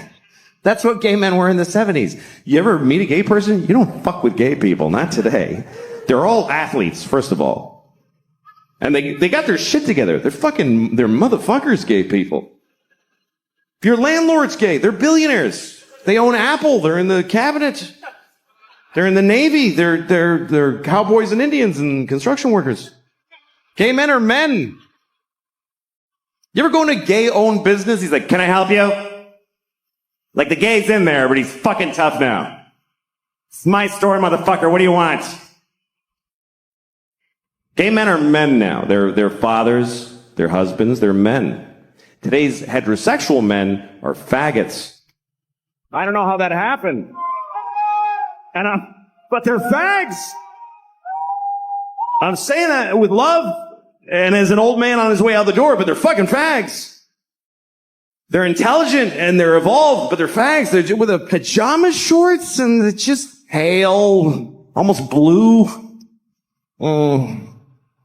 My wife got a promotion today. Oh, good for you, faggot. I'm so happy. I am. I'm happy for him. Sounds like they have a good life together. But it takes some getting used to for me. When I see a progressive young couple, I always want to stop them and ask her, "Is that turning you on? Please tell me. Is that sexy?" He gets with a Tin Man's hand pipe, just with strawberry smoke. She's like, "Well, he's very intelligent and he's conscientious. But does he make your pussy wet?" Fuck no, he's a fag. But I love him. And again, great, it's another kind of dude. The faggy straight dude. It's another kind of guy. Welcome. We should have all of it, the whole spectrum, the whole alphabet, all of it. But somebody does have to be just straight fucking. You have to have that. It doesn't have to be the most important, but you do need it. Because it's where it all fucking comes from. Until they figure out some other shit, this is where life still starts. If you want to eat local and organic, you gotta respect that someone's gotta have a hard dick fucking a pussy. That's where every gay person came from, two boring straight people fucking. I mean, that's just, for now, someone needs to, you could know with an original dick, not a turned inside out pussy wrapped in thigh flesh, which is wonderful, wonderful. You gotta respect that. You do. Somebody who wants to be themselves so bad they rip their balls off. That takes balls to do that. It does. Fucking respect.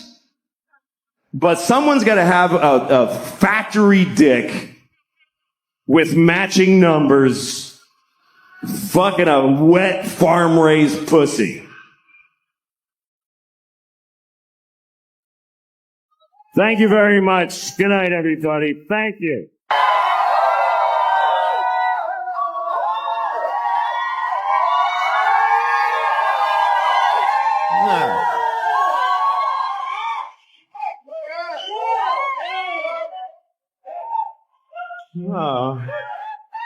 Oh my God, you guys. Oh my God, thank you. You guys are great. Thank you. This is what I talk like now, just so you know. I'm gonna do the whole show like this. A very offensive stereotype. of a Mexican. This is a Mexican at the border. Just let me in! Jesus! He won't. You guys are dicks in there anyway. Fuck you, America. Is that too high up, do you think? Sorry, I always like to stand just a little bit wrong, you know, just for my own entertainment instead of staying like this. Just put it a little bit up here, just so people are like, I don't know why that bothers me. Especially if I'm somewhere I don't like being, like CVS. You know, I hate CVS. But sometimes you gotta go in there. That should be their slogan. CVS. CVS, sometimes you gotta come in here.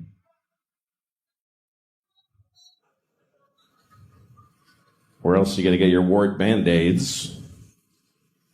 And that stuff for your dry vagina. Dry vagina. I used to think it was called a vagina. I did because I grew up in Boston. And I don't know if you are familiar with, people call it the Boston accent. It's not an accent. It's a whole city of people saying most words wrong. It's just a stupidity in a massive region. Because my teachers, they teach you to talk like that. My teacher, I had a teacher named Miss Doherty, but she thought her name was Mrs. Darity. She mispronounced her own name. Miss Darity. And she gave us sex ed. It was 5th grade. We had sex ed with Mrs. Darity, and she's showing us the diagram. She's like, "This is a penis, and this is a vagina. Now, during intercourse, the man ejaculates sperm up into the vagina, and then later, a fucking baby comes out of the vagina. And sometimes it's retarded." This was the 70s. A teacher said retarded in Boston in the 70s. "My daughter's retarded." She used to tell us every day. "I have a daughter and she's mentally retarded. She's 35 and she lives in my house. She better be fucking retarded. I'm gonna stick her back up in my vagina."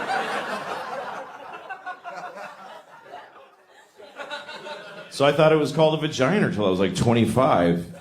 And I remember thinking it was like it's a vagina. It's like a thing that vagines, you know? Like you use it to I got a vagina in my driveway. I don't know, just got a vagina this new table I just made. That would make a nice table. Like you make a new table and then you take the 80 grid paper and you sand it, and then 120, and then you go, "All right, honey, get up there." And she just, it's like old, like one of those Danish tables, or like ooh, nice old Italian table.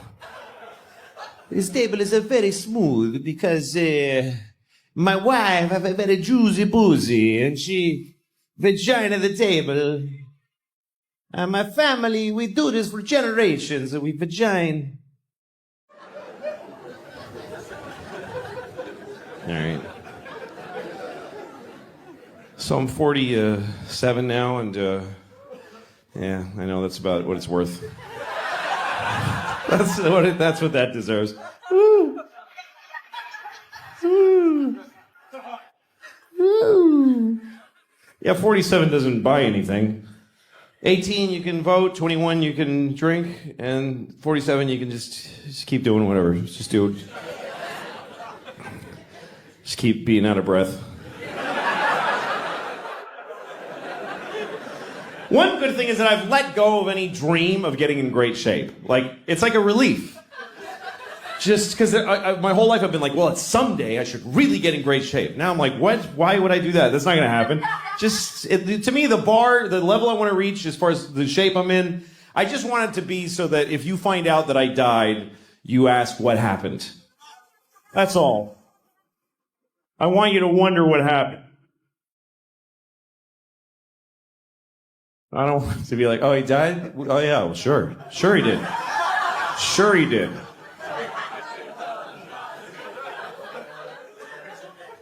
This would be a bigger news to you. You hear Louis still alive. Shit. Oh, really?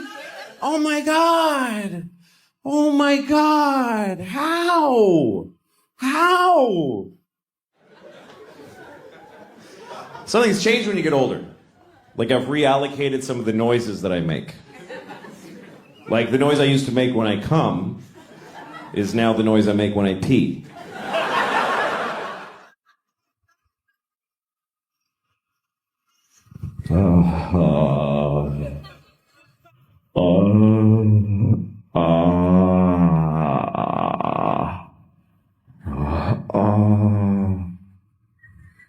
Take it all, bitch. Very disrespectful to my toilet, unfortunately. Yeah, you like that piss, don't you? Bitch. I'm gonna shit in your mouth, too, because you ain't none but a shit-eating, piss-drinking toilet. Dumb bitch toilet. You ain't intelligent. You ain't even been outside. Just sit there waiting for me to shit in your face. Got piss on your lips. You ain't even special. I pissed in 3 toilets today. You ain't shit. It's terrible. It's awful. But that's how my dad treated his toilet, so that's where I learned it.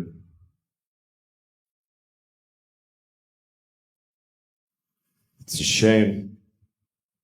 So that's the noise I make when I pee. And some of you might be wondering, none of you are wondering, what noise do I make when I come? So this is the noise I make when I come. I just go, it is done! Thing with clouds and lightning and crows. Ah! The circle is complete. Kind of intense. There's a little witch with white eyes going, and the child will be born! And I don't know.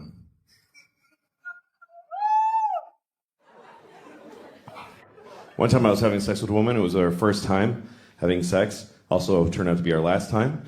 But I wasn't. Didn't know that. Anyway, I was gonna come soon, so I felt like talking about it. But I didn't know her very well. So it came out weird. I said, oh, I'm coming.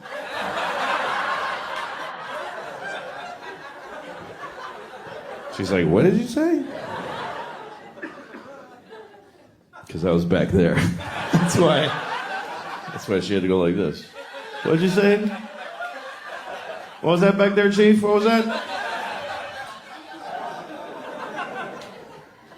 Because I'm always back there. It's a weird thing to brag about. I'm always behind her. Every time. So they don't see me crying. It's weird having sex with a woman from behind because you don't know what's going on the whole time. And I get kind of paranoid. You know, the whole time she might be like...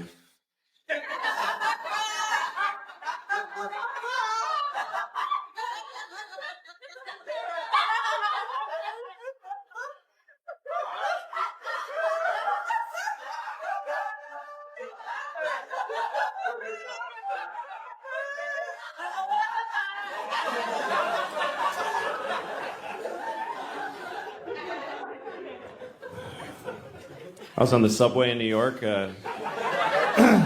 This isn't another sex story. This is a traveling story. Are you ready? So I'm on the subway, and I'm standing there. I wasn't holding anything. I just like to stand like this. I'm standing there. I walk around the city like this. Hi. So I'm standing there, and from behind me over here, I hear this. I hear... And I was like, ooh, okay. This is a crazy person. I mean, it's not a big surprise in New York. Then I heard it again. I was like, all right, I want to see the crazy person. Just want to take a look. So I look over, and it's not what I expected. It wasn't a big homeless guy with 2 sets of headphones that don't work or anything like that. It was a young woman. She looked like she was about 21. She's standing there. She's very kind of nice, properly dressed. She was very like Michigan-y or something. Very suburban-y, Michigan-y kind of thing. And she's standing there with a ponytail. And then all of a sudden she starts going like this. She goes, la la la la la la la. La la la la la la la. And I realized, oh, she's like a student, like a singing music student. And she's doing her vocal exercises on the subway. You know what? It wasn't charming or nice. It was arrogant and rude. Because she just had this look like, I'm so cool because I'm studying music in New York City. And I just do my thing right on the subway every day. La la la la la la la, everybody. La la la la la la la, tired nurse who just did a 14-hour shift.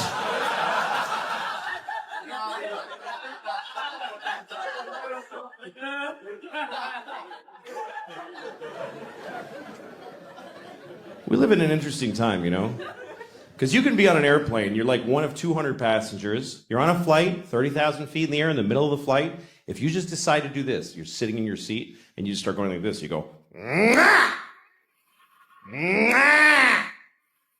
Mwah! If you do that and don't stop doing it, they will land the plane.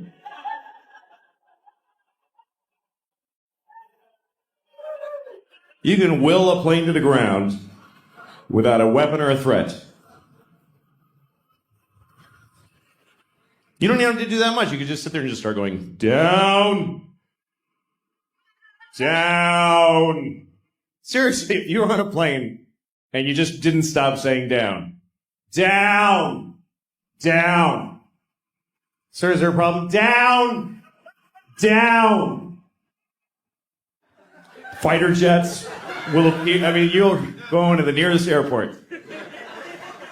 And then I guess you're in trouble, but well, they can't put you like in prison because you said down several times.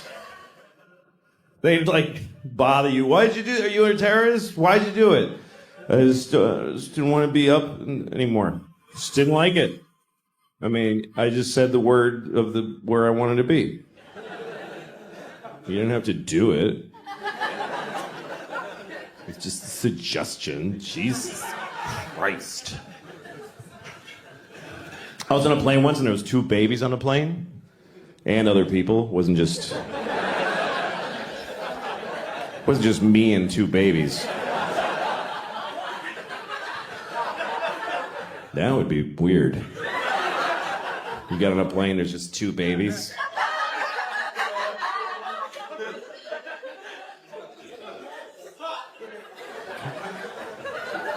Come on, we're leaving soon. He's the pilot baby. I'm the other baby. No, it's all right. I'm not gonna... You babies have a good flight. But I'm gonna find another way to get there. Yeah, I don't like the way this was starting. Anyway, I was on a plane and there's these 2 babies and they're crying the whole time. Crying the whole flight, and that happens a lot. I don't think they knew each other, they're just crying. I've seen this on so many flights, I started to wonder, is there a reason for this? Is there like an actual reason why babies... So I looked it up. Turns out there's an actual reason why babies cry on airplanes, and it's because they're upset that gay people are getting married. Man. They're like really upset. Like inconsolably upset. Honey, the country's changing.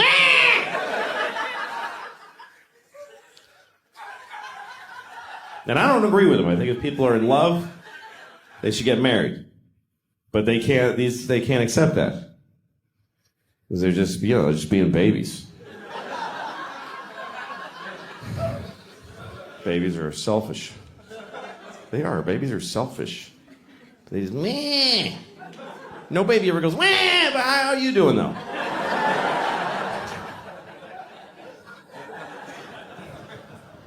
I have 2 daughters, and both of them at one time were babies, and I held them and they cried on planes. It's happened to me. I've had a baby on a plane. If you're ever, this is how selfish people are. When you're on a plane and you hear a baby crying, you think that's happening to you.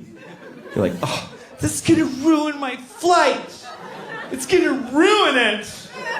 Well, look at the parent, because that person is holding a crying baby on a plane, which means they've been traveling with a baby all day, which means they have a baby.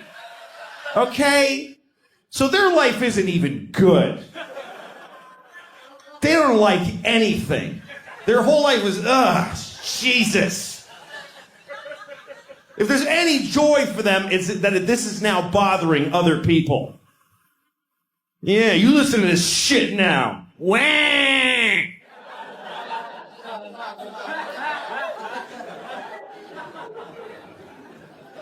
I remember one time my babe was crying on the plane. She was really upset. And this guy and some businessman on the plane, because businessmen always think that every flight is a private plane of theirs that we're all like piggybacking on. And this guy has this fucking newspaper, and he turns around to look at me and my baby, and he looks right at me. He doesn't kind of like go like this. He looks at me like, Like, could ya? Like, oh, I'm sorry, is this bothering you? Let me just...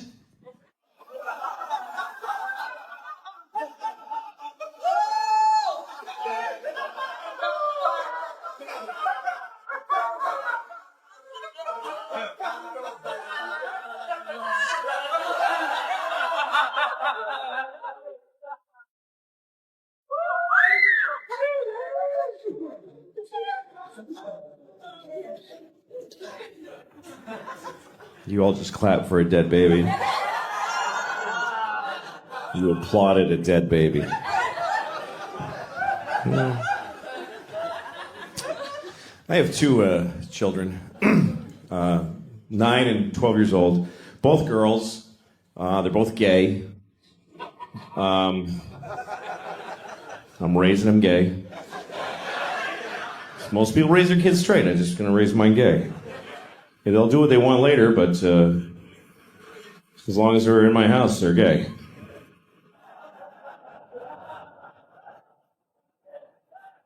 I tell them every day, you're gay, honey, good night. Go to bed. Brush your gay teeth, gay honey. Don't forget to be gay.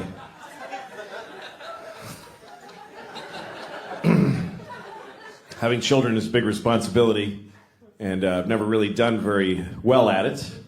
I've made a lot of mistakes, some of them big, some of them small, you know? Like, I'm still a person, I still am an idiot, you know? Still, like, I got high one night, I got really high, because I don't do drugs, I never do drugs, never. So that when I do,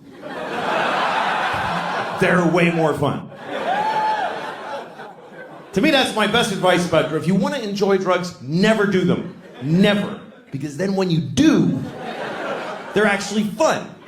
Because when drugs are part of your life, they're just another pain in the ass in your life. It's just my drugs suck. I don't want to have that problem. I always want to be that person where it's a new thing. Somebody's like, hey, you want to try this? And I'm like, oh, I don't know, I should. It's crazy. I don't even know how to do it. I mean, what is this? Anyway, I got my friend had the little vape. I'm a little worried, honestly, by the young people with the vaping and they just do this and then they just vape and they just stand on the corner and puff and look at the fucking thing. And I miss you. That's what it is. I miss you people. Because you used to stand around like this, and I get to go, fuck that one, and that was okay. But now I'm just looking at the top of people's heads now. But I didn't realize how, like my friend, I have a younger friend who vapes, and she told me it's just to kind of like calm down. She's like, I barely feel it, you know? Sometimes it helps me sleep. So one night we're hanging out, and I'm like, I'm going to go home and go to sleep. Maybe I'll just try it. So I took one little tiny hit. I was insane. I was completely insane. I was in my house. I couldn't even walk past the window. I had to go under the windows because I was afraid of the inside of my own brain. So I started texting people, just texting. I'm so high. I'm so fucking high. I'm so high. And I texted, to another friend. I'm so high, I want to suck the hot jizz out of my own dick and get higher. That's what I wrote. I'm not bragging. I'm just telling you that's what I wrote. And I sent it. And then later I looked at my text and I was like, I think I might have sent that to my 12-year-old daughter. I think it's possible. And I didn't, but I too easily could have. Now my kids are in my phone. There needs to be some very reliable firewall that says these numbers are much harder to text. That you can't just, whoops, traumatize her irreversibly. That you can go to write to these numbers, I have to solve the Hellraiser puzzle, and I have to... There's two guys with the keys at the opposite room that turn them at the same moment. And there's a warning. Are you sure you want to send this picture of your pubic hair to your ex-wife's mother? That's how you want to break the silence 6 years since the divorce. This is my pubic hair. Look at all of my pubic hair. How have you been?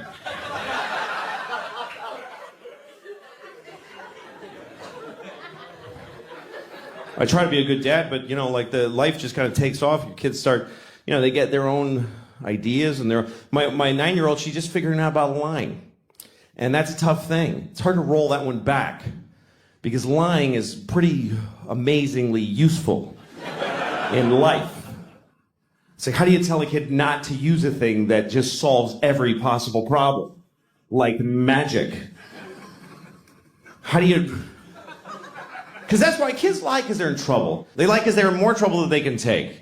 Because kids, when a 9-year-old lies, it's not for some weird Machiavellian, Do you know what my teacher said about you? It's interesting.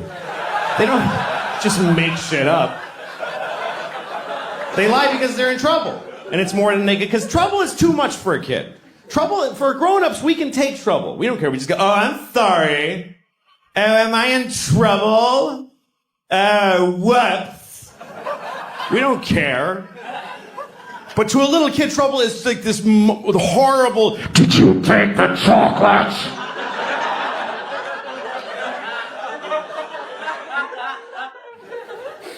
And she did, and she doesn't know how to handle it. Did you take it?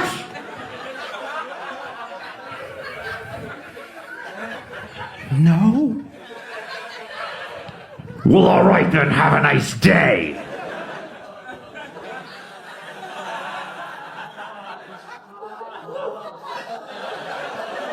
How do you then tell her, yeah, don't ever apply that perfect solution again to terrifying things? Mark Twain once said, a man who always tells the truth doesn't have to remember what he said. And that's great. But Mark Twain also said there once was a big black guy named Nigger Jim. So, I don't know, 100% of the things he said were perfectly awesome.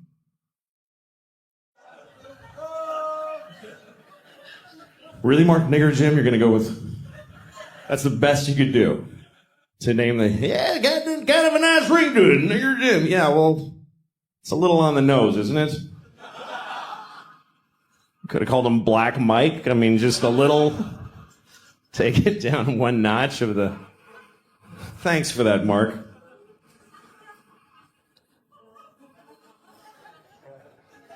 Anyway, so while we're in this area, now that I know you guys are cool, no. No. But.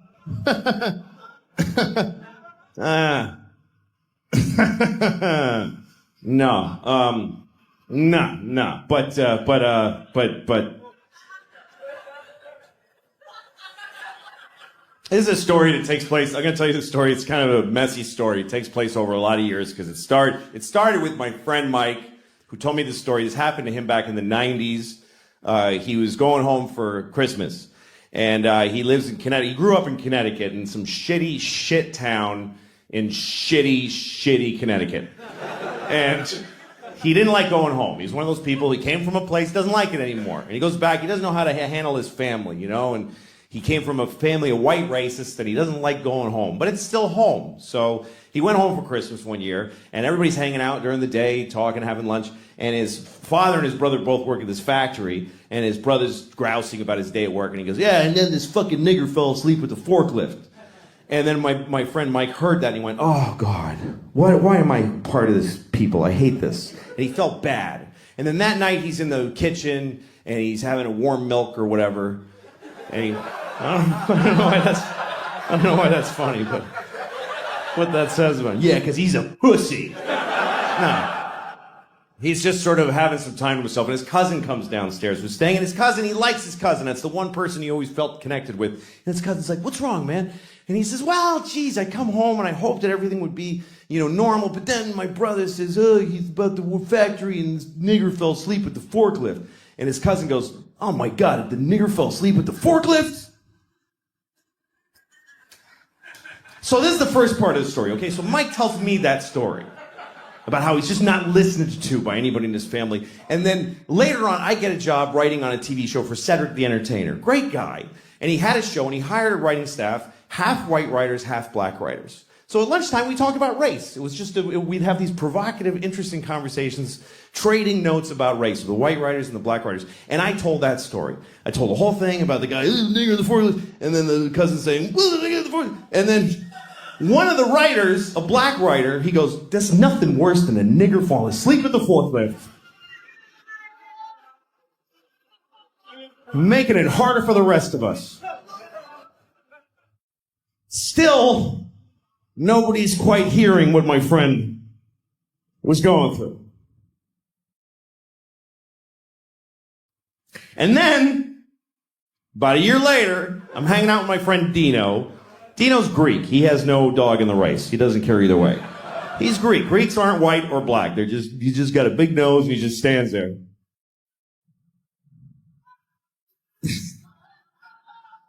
I told Dino the whole story. I told him about the guy, the forklift, and and then the black, and then Dino says, how do you fall asleep at a forklift?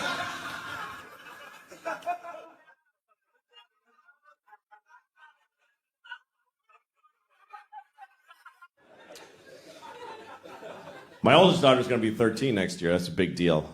That's a big deal. That's why all the parents ahead of you always go like, yeah, yeah, wait till she, that's when you get. I'm not afraid of her teenagehood. It's going to be challenging and difficult, and she'll meet the challenges. You know, I'm always proud of my kid. She's a good kid. Now, some parents are really afraid of their daughters. A lot of dads get scared. Like, I don't know what to do. I have this friend, his daughter's 15. He's like, she's going to start having sex. I don't know what to do.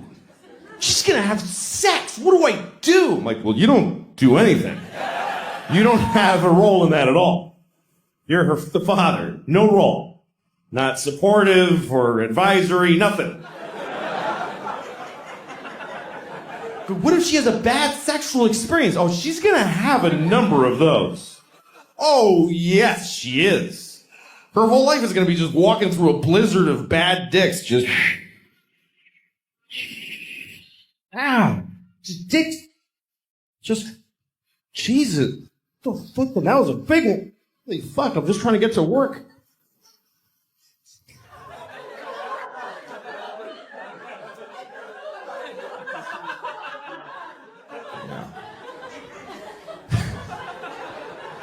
The little one, the 9-year-old, life's a little simpler.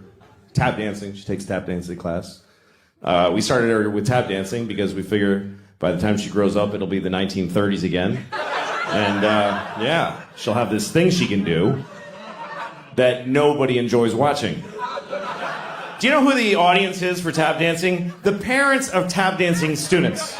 That's all of it. Because we all have to go to the show at the end of the tap dancing semester. And they have a big theater show, and all the kids get up there. They all tap dance in groups of 3s. There's about 6,000 kids. They do about 20 minutes each. So the show's about 7 months long. And everybody dies at the end. But you go because you want to see your kid tap dance. Because that's an amazing thing. Because this was a baby. She was just a baby. She was just like, that's it. And now she's going like this. It's amazing. But you gotta watch all those other kids that you don't love at all. You gotta watch people, grown-ups do it. There's grown-up adult students and they get up there, get off, nobody's here to see you. Nobody. Your parents are dead, you're 52. Nobody came from work, nobody came from work.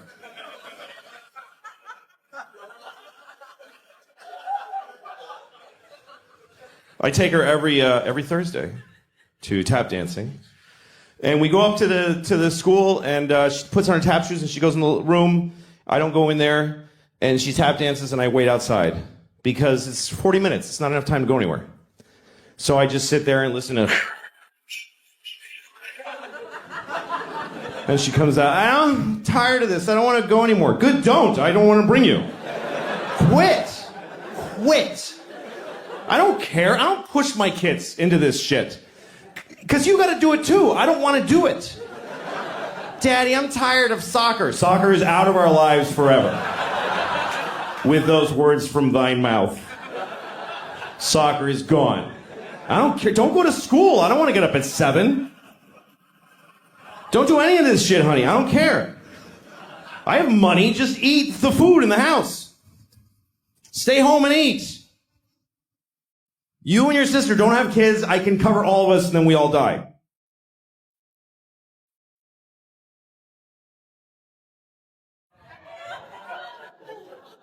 That's my goal. I want to make enough money that we can just lock the door and eat the food. That's it. Daddy, what are we doing today? Go to the food room and pick something out and go to bed. That's all that's required of you. People overthink this life shit. People get all knotted up. I don't know what to do with my life. Like, I don't know, like, what I should be, or, like, I don't know. It's like, what should I, like, do with my life? Just get food, put food in here. That's it. Put food in here. Walk around and look for food. And anytime you see any food, put it in here. Just take it and put it in here. Later, when you feel pressure, shit out the shit in there. That's it. If anybody tries to stop you from doing either of those, murder them.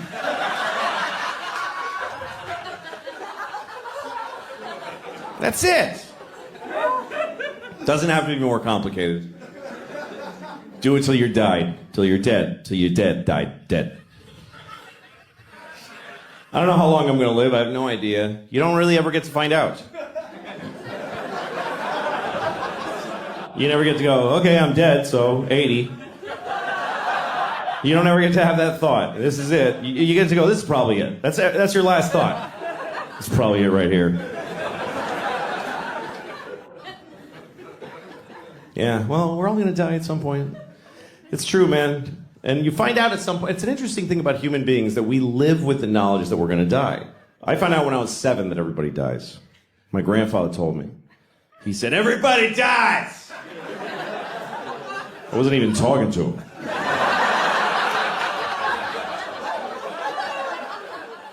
I was just trying to blow out the candles.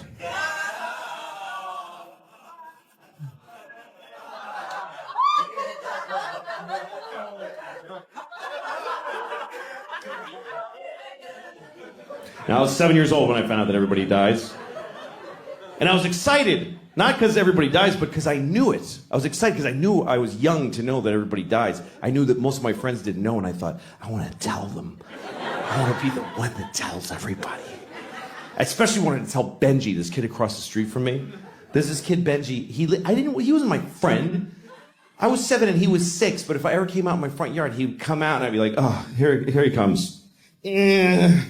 Just hated him. Hated him. First person I ever hated. Like visceral hate. To me, he was a piece of shit cocksucker asshole. That's what he was to me. And I didn't even know any of those words. I just had that like as a raw feeling with no way to say it. I was too young for the feeling that I had. And then I heard somebody say, piece of shit, cocksucker, asshole. I was like, Dad, yes, thank you. That's yes. Anyway, one day I was in my front yard and piece of shit Benji comes across.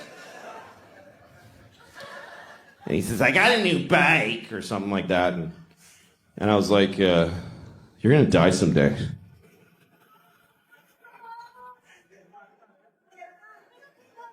He was like, what? No, I'm not. I said, yes, you are. Everybody dies. You're gonna die, and your mom's gonna die, and your daddy's gonna die. In that order. He was really upset, and he starts running. It's still funny to me. It still makes me laugh. 40 years later, I can still see it so clearly, and it still makes me laugh. Run, Benji! You can't run from this shit, bitch! It's gonna get ya! Wonder if he's dead. Anyway. So, he came back with his mom. His mom's so angry. And then I was scared. And his mom came over. What did you say to him? And I said, I told him that everybody dies.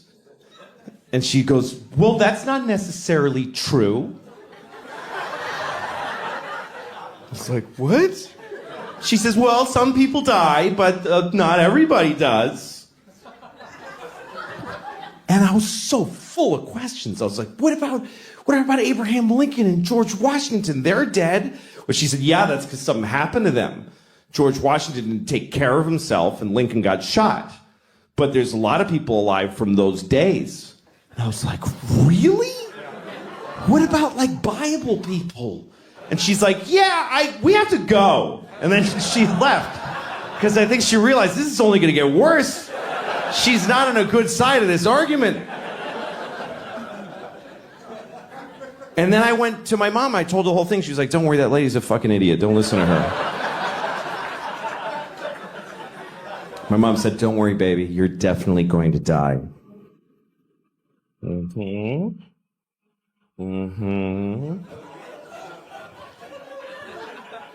People from the Bible. I wonder if people in the Bible knew they were going to be in the Bible. Like, you guys, this is totally going to be in the Bible. This is totally, you guys are going to get in the Bible, everybody.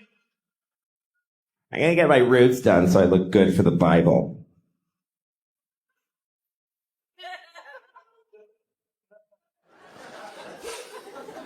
Yeah, my dog died recently. I had to tell the kids that the dog is dead. That's a tough thing, telling your kids that the dog died. You got to tell them at some point. You can't just keep going. What? No, where'd he go? Well, there he goes. I don't know. He's that little scamp. You gotta go get him. Told my kids the dog died, and we dealt with it. And I was proud of them how they expressed their feelings about it. They cried. I was proud of them how they dealt with their feelings and what they said about it and how they processed it. And I realized this was a positive thing. That's how you start thinking as a parent. A lot of things you don't think of would be positive really are because a dog dying is an opportunity to deal with death with your kids. It's like a dry run for grandma. It is. It is. Dog dies, you talk about it, you deal with it. Later on you go, so you know all that stuff we talked about the dog? Yes, so grandma now.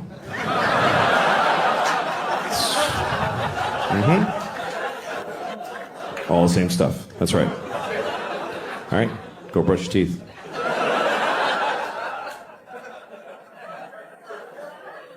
I had a dog when I was a kid, and he hated me. And it really hurt. It's a true story. My dog hated me. And I wanted a dog so bad. I was like 10 years old. I used to beg my mother for a dog. And she just would say, like, you had one when you were a baby, and it died. It's fine.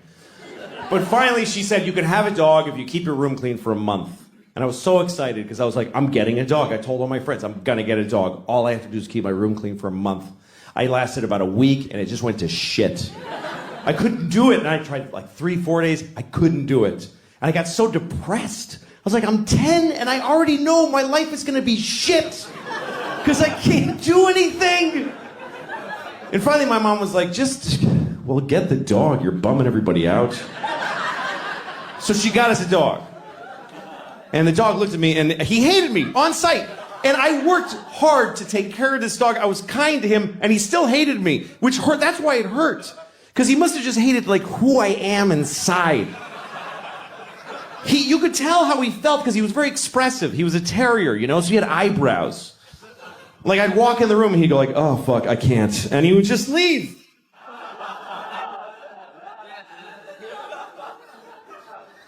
I would take him for a walk and I had to use a leash and I didn't want to use a leash. I want to be one of those cool guys with the dog that just comes along. You know, those guys always got like a suede jacket with patches in it and like scratchy hair. And he's like, hey, and gets in his old pickup and he's like, come on, dog. He goes like, you know those guys that can whistle, that cool whistle? Whatever. Woo! And the dog jumps in the back and they both get laid somewhere because they're both so cool. That's what I wanted.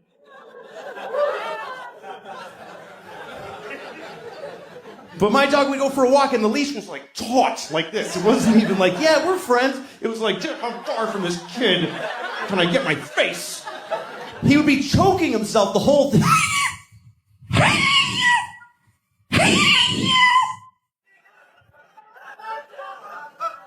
And if I ever like slipped and dropped the leash, he was like, I'm not your dog. He would just run. He would run like a slave. He would just take off.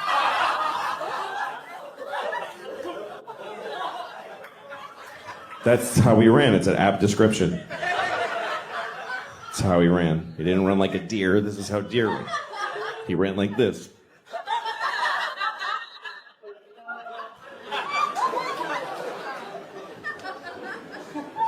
He ran away so many times, and then we got a call from the pound. Hi, we have your dog. And you could hear my dog in the background like, don't... Seriously? I told you I don't want to... I've never been a big animal person. Some animals I hate. Bats, I think bats are just disgusting. I hate bats. It's a rat with leather wings. You ever seen one and they like look around? It's like somebody, you know, they have a face. It's disgusting. Hate bats. And I'm sure there's a whole thing of, oh, did you know that bats make all the French toast in the world or whatever? I don't care. Hate them.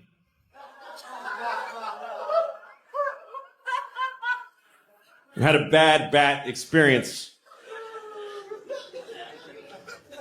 This summer, we rented a house this summer. I got a house for me and the kids. My ex-wife and I, we share custody of the kids. And so the summer, 1 month they go with her, 1 month with me. So I got a nice house in the country. And it was beautiful. The kids loved it. But the kids go to sleep at, 8 o'clock at night. So I'm just laying awake.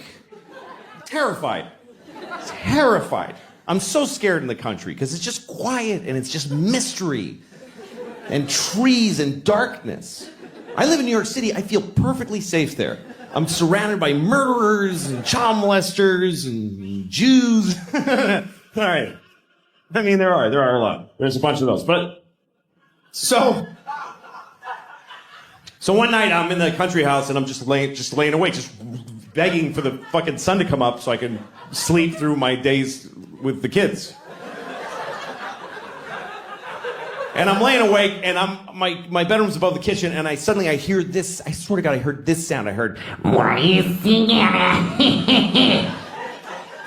I heard that, like clear as a bell. And immediately my heart is pounding. I'm like, I'm going to have a heart attack right now. Because there is a witch in the kitchen. First of all, there are witches. I have no doubt in that moment. There's witches. That's how easy it was to flip me over. There are witches. And there's one in the kitchen. And I gotta go down there. I can't just go down there. They like kids. That she'll get the kids. So I go downstairs. I'm terrified. And I'm standing outside the kitchen door like this. For like an hour.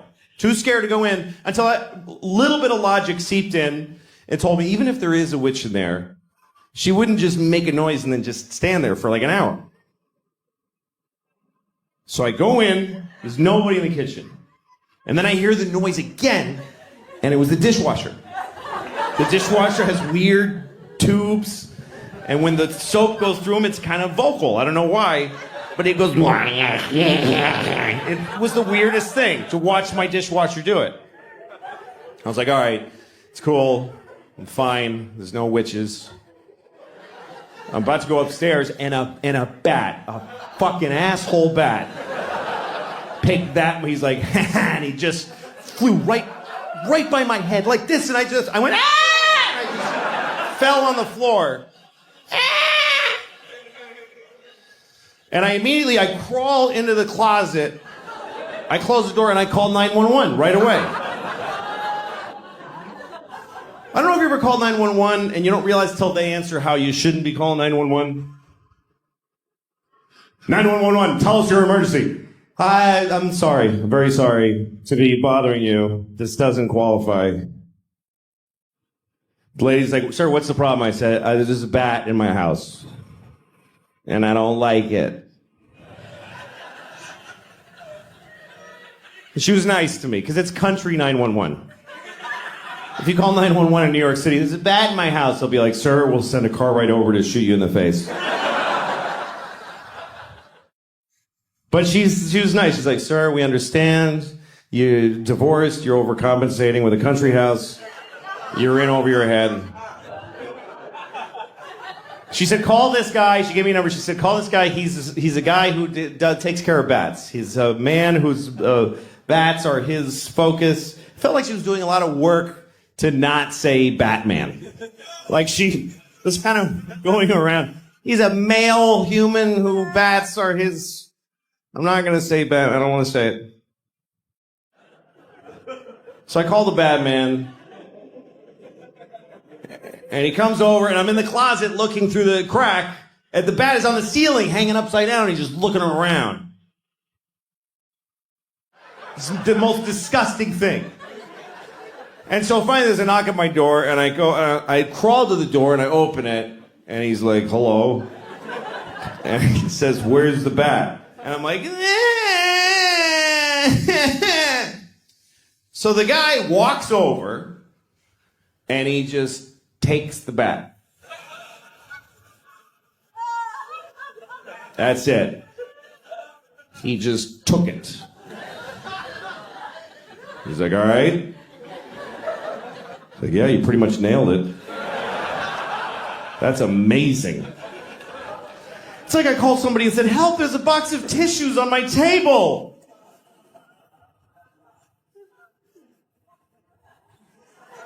Oh, thank goodness.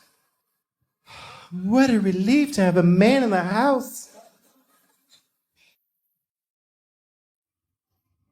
Would you like some sweet tea? Wasn't expecting company. Oh, my robe fell open. He saw my breasts. Ooh, what do we do now, Mr. Batman?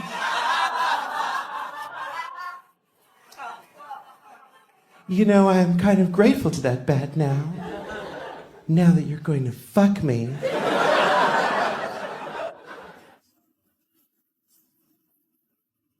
You're not? Well, all right, you can go then. I can't get out of it. Sorry. All right. I just like to keep doing that till the laughter stops. I'm just like, fuck, this is getting upsetting. What if I just did that for like 40 minutes?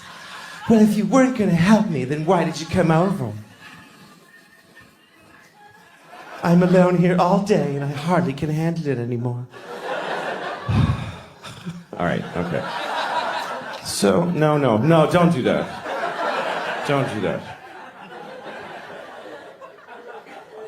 I was in New York one time. I was on the subway platform, and I saw two rats, and they were fucking. And I never saw that before. I'm like, oh shit, there's two rats fucking right there. And so I watched them. Because you can watch rats fuck. It's not a big deal. You don't have to go like...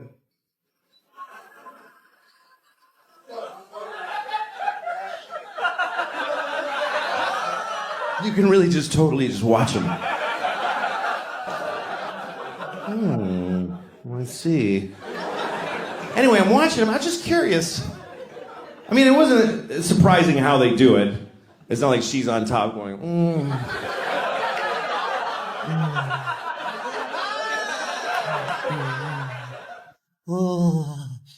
Oh, thank you. I love it. I love it. Oh, I think this is a Japanese rat I'm doing. I don't know. oh, it's so good to fuck you. Oh, come on, Ricky, do me. I don't know. All right. Anyway, it wasn't anything like that. It was a pretty standard rat fuck. Just, he's on top, kind of smushing her into the pavement. And she's like, and I'm watching him. I didn't like miss my train just while I was there. Because I was curious. That didn't turn me on, I was just curious. Because I want to know, what is it going to be like when he comes? That's what I wanted to know. What is it like when a rat comes? Is it just a biological thing, just a dispassionate kind of just, me, and then he just goes home? Or is it like, oh, fucking yeah, is it like, is it, is it ecstasy? Is it an orgasm? I told that story to a friend of mine. She was like, well, what about the girl rat? What about her orgasm? Why don't you empower her and wonder how she comes? What are you, crazy? Girl rats don't come. There's no way the girl gets to come when rats fuck. First of all, he's not gonna hold out for her. He's not that kind of dude, you could tell. He didn't give a shit. He's gonna fuck her and leave. He doesn't even know her name. He's not sitting there waiting for her and trying to think of things to not come, like giant garbage bags with no food in them or whatever. And even if he did, she's on a subway platform in front of people. She's not going to be able to get to that place, that inside place that girl rats need to find their orgasm. Because I know what girl rats need. I know how to make a girl rat come. I do. You just pick them up and hold them upside down and you just...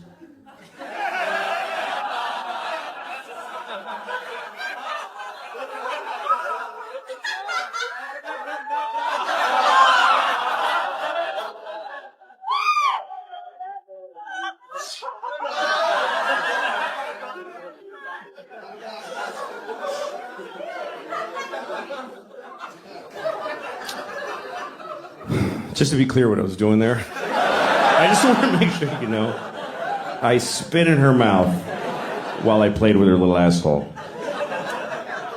Don't judge her, that's what she likes. I did it for her.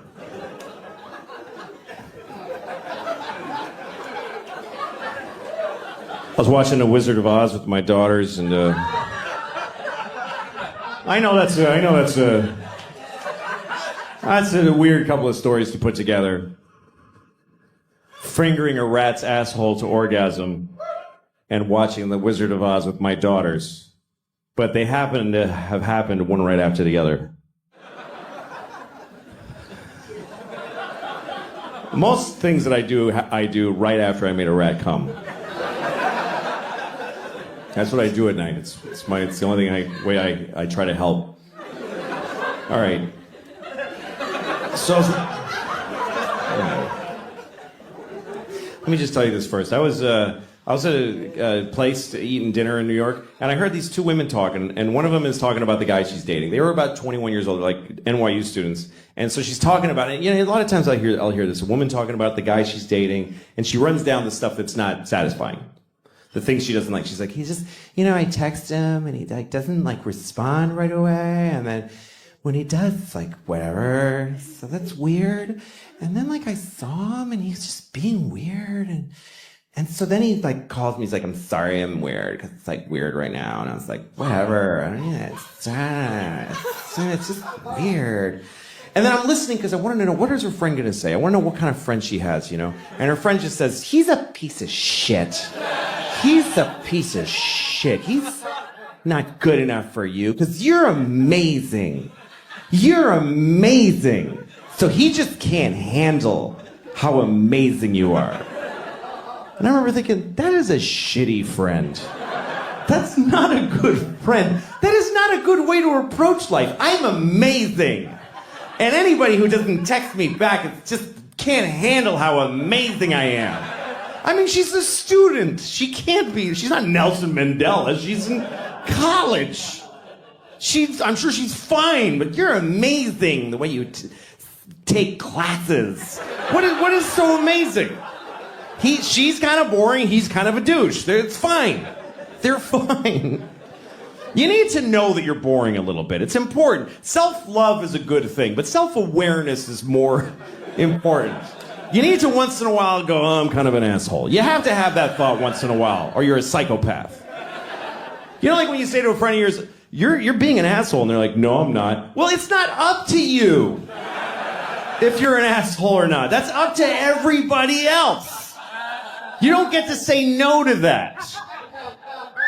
You're an asshole. No, I'm not. Oh, sorry. I thought, okay, I'm glad I checked. I guess you're not. If somebody tells you you're an asshole, you should go, oh, shit. All right, what happened? How did I get here? It's like somebody saying, you know, you got something on your face. No, I don't.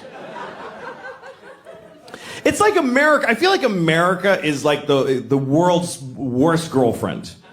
America is like a terrible girlfriend to the rest of the world. Because when somebody hurts America, she remembers it forever. But if she does anything bad, it's like, what? I didn't do anything. America, why do you keep bombing those people in Yemen and all these? It's 9/11, okay? 9/11. Shut up, assholes. Okay, well, you killed hundreds of thousands of people, so I think, yeah, no, but 9/11. Fuck you. You didn't understand. Yeah, but you're torturing people. It wasn't even torture. Oh my God. He's such a baby. I didn't even do anything to him. I'm saying this about women because I'm a guy. Women might say this about that. This is what guys like. That's just what it's like, you know, because I think racism and sexism are very different. To me, racism is just a mistake. It's like just an error. It doesn't really make any sense. We could just do away with it. But sexism isn't going anywhere. Because sexism is way deep the fuck down inside. So it's just the way we feel about each other. So, women! Women! Women! Women! Women! And you're like, man, man, man, man, man, man, man, man.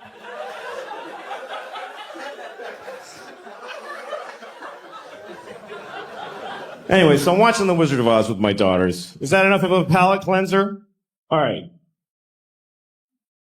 I'm watching The Wizard of Oz.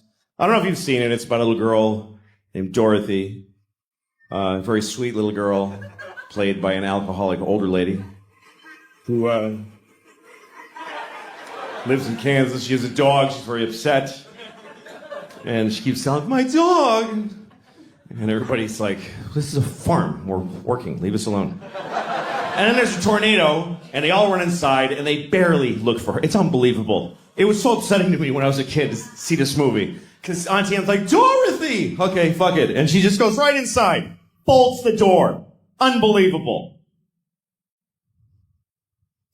So Dorothy goes up to Oz. So here's the thing. I was watching the other night, and there's this one moment that really stunned me. It's when Ray Bolger played the Scarecrow. He just got ripped apart by flying monkeys. And he's very upset. And he has this performance that's way over the top, even for this movie. Do you remember that moment the Tin Man comes over? What happened? And he's like, well, first they tore my arms off, and they threw them over there. And then they tore my legs off, and they threw them over there. And I've seen this movie 1,000 times. But for some reason this time, that moment made me go, "Holy shit. Ooh, that was a lot." And I started to wonder if Victor Fleming, the guy who directed The Wizard of Oz, if he had a moment during the filming of the movie where he was like, "I think I gotta have a word with Ray. Because that's getting to be a lot." All right, let him do another one. Okay, action. What happened? Well, first they tore my arms off, and they threw them over there. And then they tore my legs off, and they threw them over there. Okay, cut.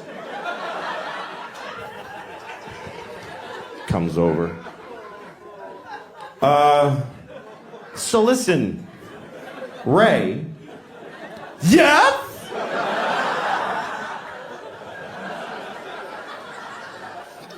Nah, you're fine.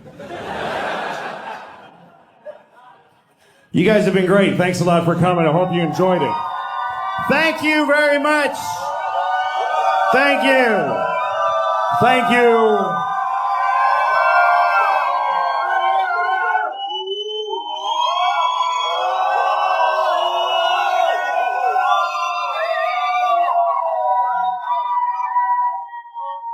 Thank you.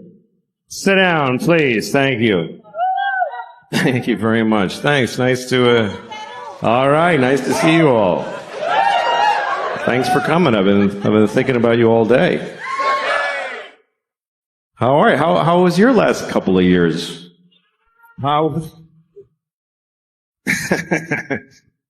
was 2018 and 19 for you guys? Anybody else get in global amounts of trouble? Anybody else?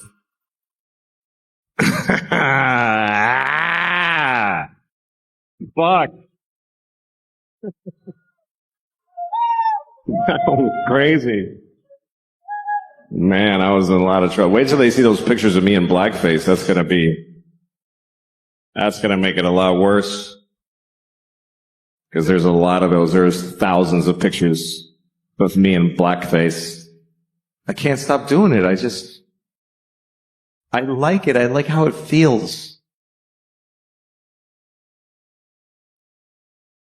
Fuck, man. That was... You know what? I learned a lot. I learned how to eat alone in a restaurant with people giving me the finger from across the room.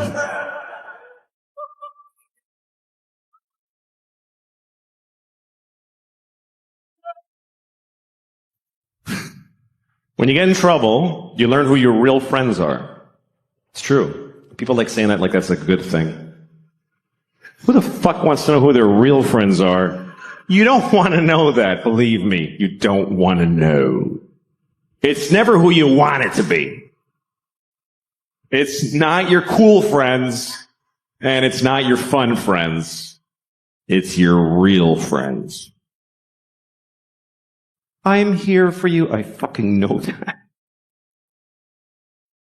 I have this friend, she's the best person I know, but I sometimes want to punch her in the face because she's so nice. Because I'm not a good person. Like, I'll tell her something I'm having problems with, and she'll say, "I'm going to pray on that for you." I have a feeling when she prays, God's like, ugh. Fuck. This one makes me want to get out of the business. Do you guys think there's a God? How many of you, by applause, believe there's a God? How many people? All right, it's about 30 out of 1,400. That's nice. That's nice. That shit's over. It's just fucking over. You go to a church, it's like going to a roller skating rink on a Wednesday. It's like, this used to be something. What happened? I don't know. I don't think there's a God. And that's not a conviction. I just don't suppose. I just reckon there ain't. I reckon there ain't no Lord. And because I don't believe there's a God, I fucking hope there's not a God. I fucking hope. Oh, please. If you don't believe in God, you better fucking hope. You better get on your knees and pray. Please, God, don't be. Because that's a bad thing to be wrong about. That's a bad wrong. You're an atheist your whole life and you die and you're like, oh, fuck. Oh, you're shitting with a beard and everything. Fuck. Oh. Yeah, I'm going. Yep. Being wrong the other way is not a big problem. If you believe in God and you're wrong, you don't really have a problem. It gives you a little comfort in your stupid life. And then at the end, you're just seriously disappointed for like a second. It's the last feeling you get to have. You die, you're like, nothing? Seriously, nothing? Yeah, just get in the dumpster. Sorry. Sorry, you're just garbage now. I mean, if you don't believe in God, that's what you believe, that when you die, you're just garbage. You are your family's newest garbage. My mom died last year, and we asked her, like, what do you want, like, before she died? We didn't ask her, Mom! Mom! Fuck! I asked my mom what she wanted us to do with her body, and she said, just burn it. That's what she said. Burn it. What, in a yard with leaves? What the fuck? She didn't want a funeral, no pageantry, nothing. So she booked it herself. That was her last act as an American consumer. She went online with a credit card and she booked her own cremation. It's true. At a place called Boston Crematorium. Just this place that burns bums and dogs all day, and they just folded my mom and did a workload. We didn't even know, just this guy showed up. I'm here for you, Ma. All right, Sully, she's in there. And he went in there to prepare her. My sisters are waiting in the hall, and he was in there for a while. I didn't say anything. I'm just saying he was in there with my mom for a long time. That's all I'm saying. And also that I was worried he was fucking my dead mother.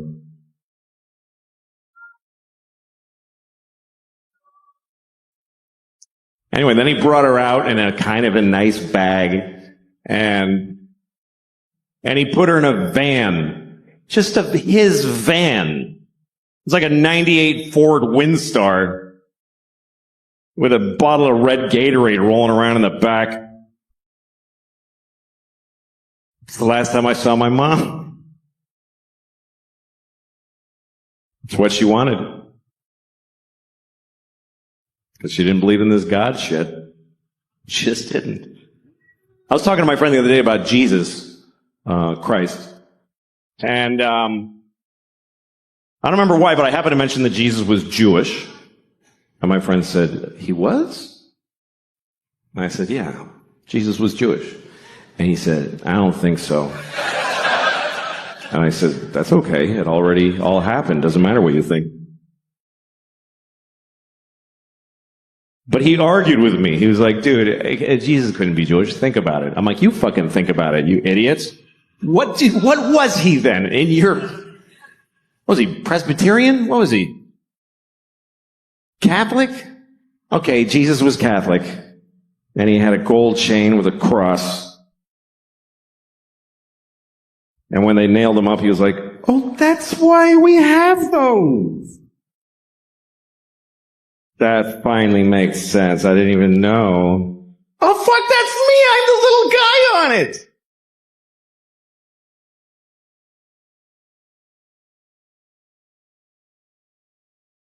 Every religion has a strange story or a rule that doesn't make sense to me. You know? Like, every time there's a terrorist act, they always tell you on the news about how they believe they're all going to heaven, and every guy who does a jihad thing, and he gets 72 virgins. That's right. That's the story always. 72 virgins. Which, first of all, who are those women? Who are the 72 virgins? Does God have to kill 72 nice girls? And, all right, ladies. The good news is you're going to heaven. weird news? Or does God just make them fresh like farm-raised salmon? He just whips up 72 women. All right, nobody fuck these. I'm saving them for that guy. It's a weird concept. You get your own 72 virgins for all eternity. First of all, they're only virgins when you first get them. Once you start fucking them, it's over. After a week, he's like, I only have 3 left. And 69 whores. That has to be one of the more confusing moments in God's life, when he's handing off 72 virgins to some guy who just blew up a bus in Tel Aviv. And he's like, all right, what the fuck am I doing? I don't even know anymore. I need a drink. I'm curious about God. I'm curious about his life. I'm curious about God's existence. What's that like to be God? You know, we don't know anything about him. I think one reason people don't believe in him because we don't have a sense of God, because it doesn't say anything anymore. He used to talk all the time. He used to go up to people on the street. Hey, everybody does that. Writing on the rocks. Look at that! Do it! And it was confused. Everybody's like, oh, okay, trying to figure it out. And then for 2,000 years, he just, nothing, says nothing. And everybody's fighting. He could clear a lot of shit up with a 5-minute press conference. If God spoke for 5 minutes, he'd solve a lot of problems. He'd just show up, all right, everybody, yeah, I'm the Lord, okay. Real quick. First of all, Mormons just, no. What is that? Just go home.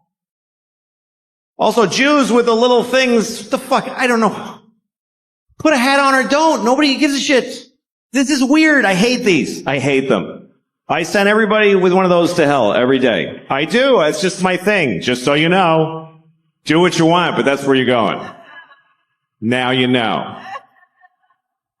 Also, I don't care who you fuck. I don't care. It never mattered. It was Adam and Eve and Steve. They were all fucking each other. I was jerking off to it. It was a great time. So it's not an issue for me. I don't know why it is for you. Have fun and use all the holes. That's what I say. Also, you're supposed to fuck the animals. That's why I made them. Why are you not fucking the animals? There's only like 30,000 of you fucking the animals. What are the rest of you? You're eating them? That's disgusting. What is wrong with you? How could you eat a perfectly fuckable pig?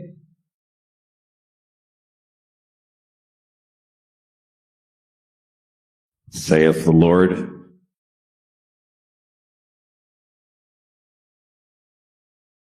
Well, it's nice to be in Washington, D.C., where I was born here. And I like it here, because I like any city. I like cities. I don't like cities that are too advanced. You know, I was in Zurich, and they have so much, you know, they're like, here's the bike, you want the bicycle, it's yours, just have it, it's nice. And they have the garbage with the 8 fucking holes of different shapes. It's like an IQ test for a monkey. I don't know what the fuck. This one hole has a picture of a cup, and the next one has a picture of a cup that's a little different. I'm standing there with a dead baby. I don't know where I'm supposed to... What am I supposed to do with that?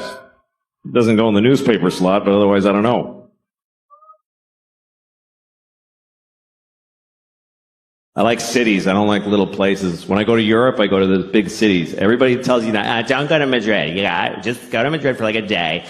And then you gotta take a train. And you have to go to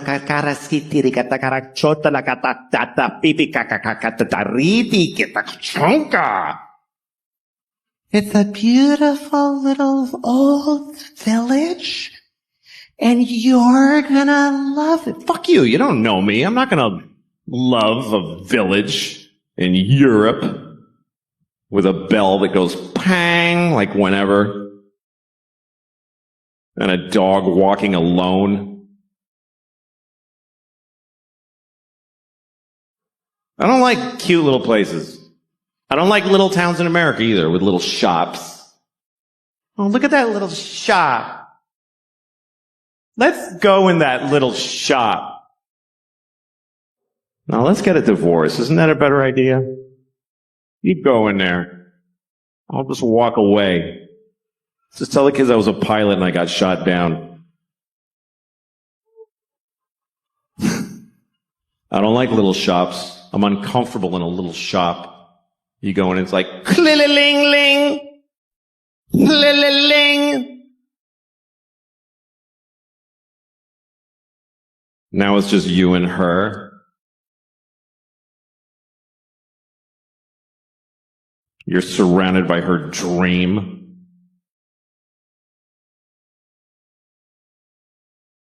And you can't just go, ugh, and leave. Like, yeah. She saw you. You have to go all the way in now and look at all the little crafts that she made.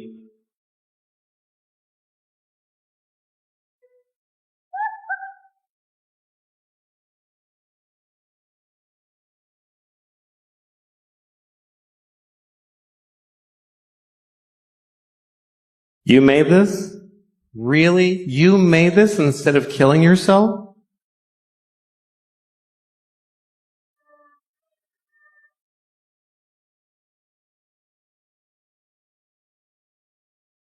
I fucking wish I was that mean. I really do. All my fantasies are about being mean, just having the balls to like walk in a little store like that and just go like, oh, I don't like this at all. I don't like it in here. What's your name? Debbie? Fuck you, Debbie. I don't like your store.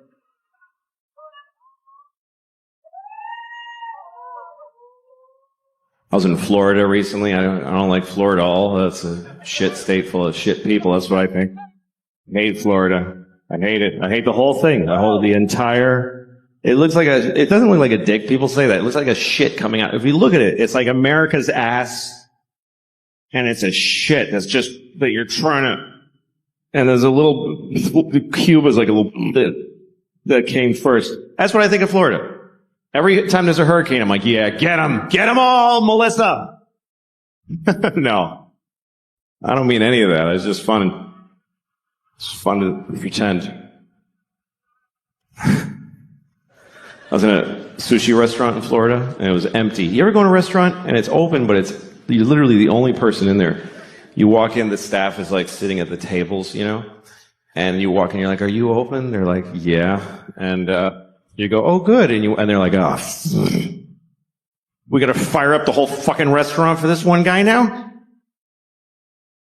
So I ordered a lot of sushi because I felt bad, for wasting their time. And I didn't eat most of it because I don't like sushi. And, so the waitress comes over, she's Japanese. And she says, you know finish? Which is what she said. I'm not. It's just what she said. I'm not going to change what she fucking said. I'm not going to lie to you and say that she said you're not going to finish that, because it doesn't happen to be what she said. And I have to do the accent, because it's weird if I tell you that she said, you know finish? So I'm stuck. I'm just telling you what happened. She said, you know finish? Oh, you know finish! That's exactly what she said. It's a perfect replica. No, it was subtle.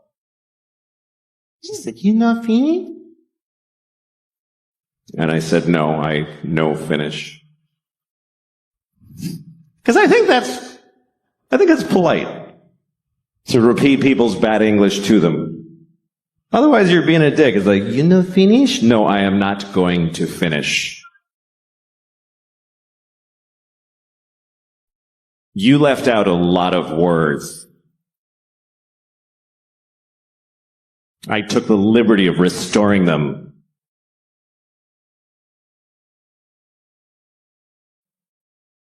I was in upstate New York in a small town, and I was standing in front of a drugstore.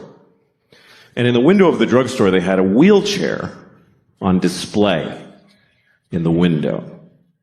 Is that really an impulse purchase?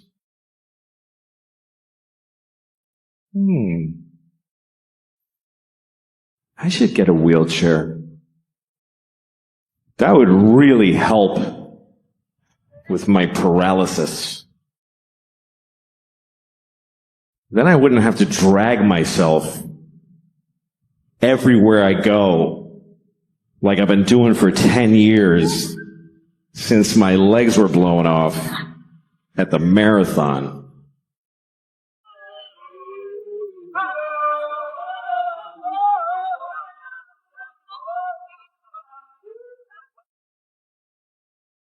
Okay. Bunch of fucking hypocrites, apparently. Because, let me point some out to you. Motherfuckers. You were just, like, seconds ago, laughing at a man with no legs crawling on the ground. You're just... And then at the end, you're like, oh, but not those particular legless people. No. We thought you meant just some asshole with a childhood disease who deserves to be laughed at. Not one of those. Now we're laughing at all legless people equally. However you lost your legs. Ha ha ha. You haven't legs. And we've legs. I have legs. I have 2 legs. 2 fucking legs. That's the maximum amount. I fucking love having 2 legs. I fucking love it. I wouldn't like having no legs. I really don't think I would like it. I think it would suck. I think it would suck shit out of the balls of Christ. It's an old Southern expression. It's not used like it used to be. I think 2 legs is better than none. That's what I think. That's just my opinion. It's not popular. You're not supposed to say that because you're supposed to always be very positive about disabled people. But I think that puts pressure on them to be positive. What if they don't want to be? Because the only story we want to hear is about the amazing disabled people. He's amazing. He lost his legs and then he won the leg-having contest. What about disabled people who aren't amazing? Who are just ordinary with a sweatshirt and some potato chips, and he's going, fuck, I wish I had legs. No, this is better. This is better with no legs. Why is it better? Because you can do anything now. I can do 4 things. Fuck off. I just don't know that our positive, non-disabled attitude really helps. Like retarded people. We're going to talk about retarded people for 20 minutes. That's what's going to happen. We're going to discuss retarded people for 20 minutes. It's not okay to never speak of them. No, we're going to talk about them. First of all, I want to talk about the word retarded, okay? Because the word retarded, it's a bad word, and people do not like the word retarded. They find it very offensive. Now, I'm a little confused by this, because it wasn't always a bad word. And I grew up in the 70s, and it wasn't bad back then. And most bad words were always bad. Cunt never had a day in the sun. There was never a time where the Santa Claus at the mall was like, come here, you little cunt, tell me what you want for Christmas. And then in the 90s, we're like, let's lay off a cunt a little bit there, gang. No, we used the word retarded in the 70s. We used it to identify people who were retarded.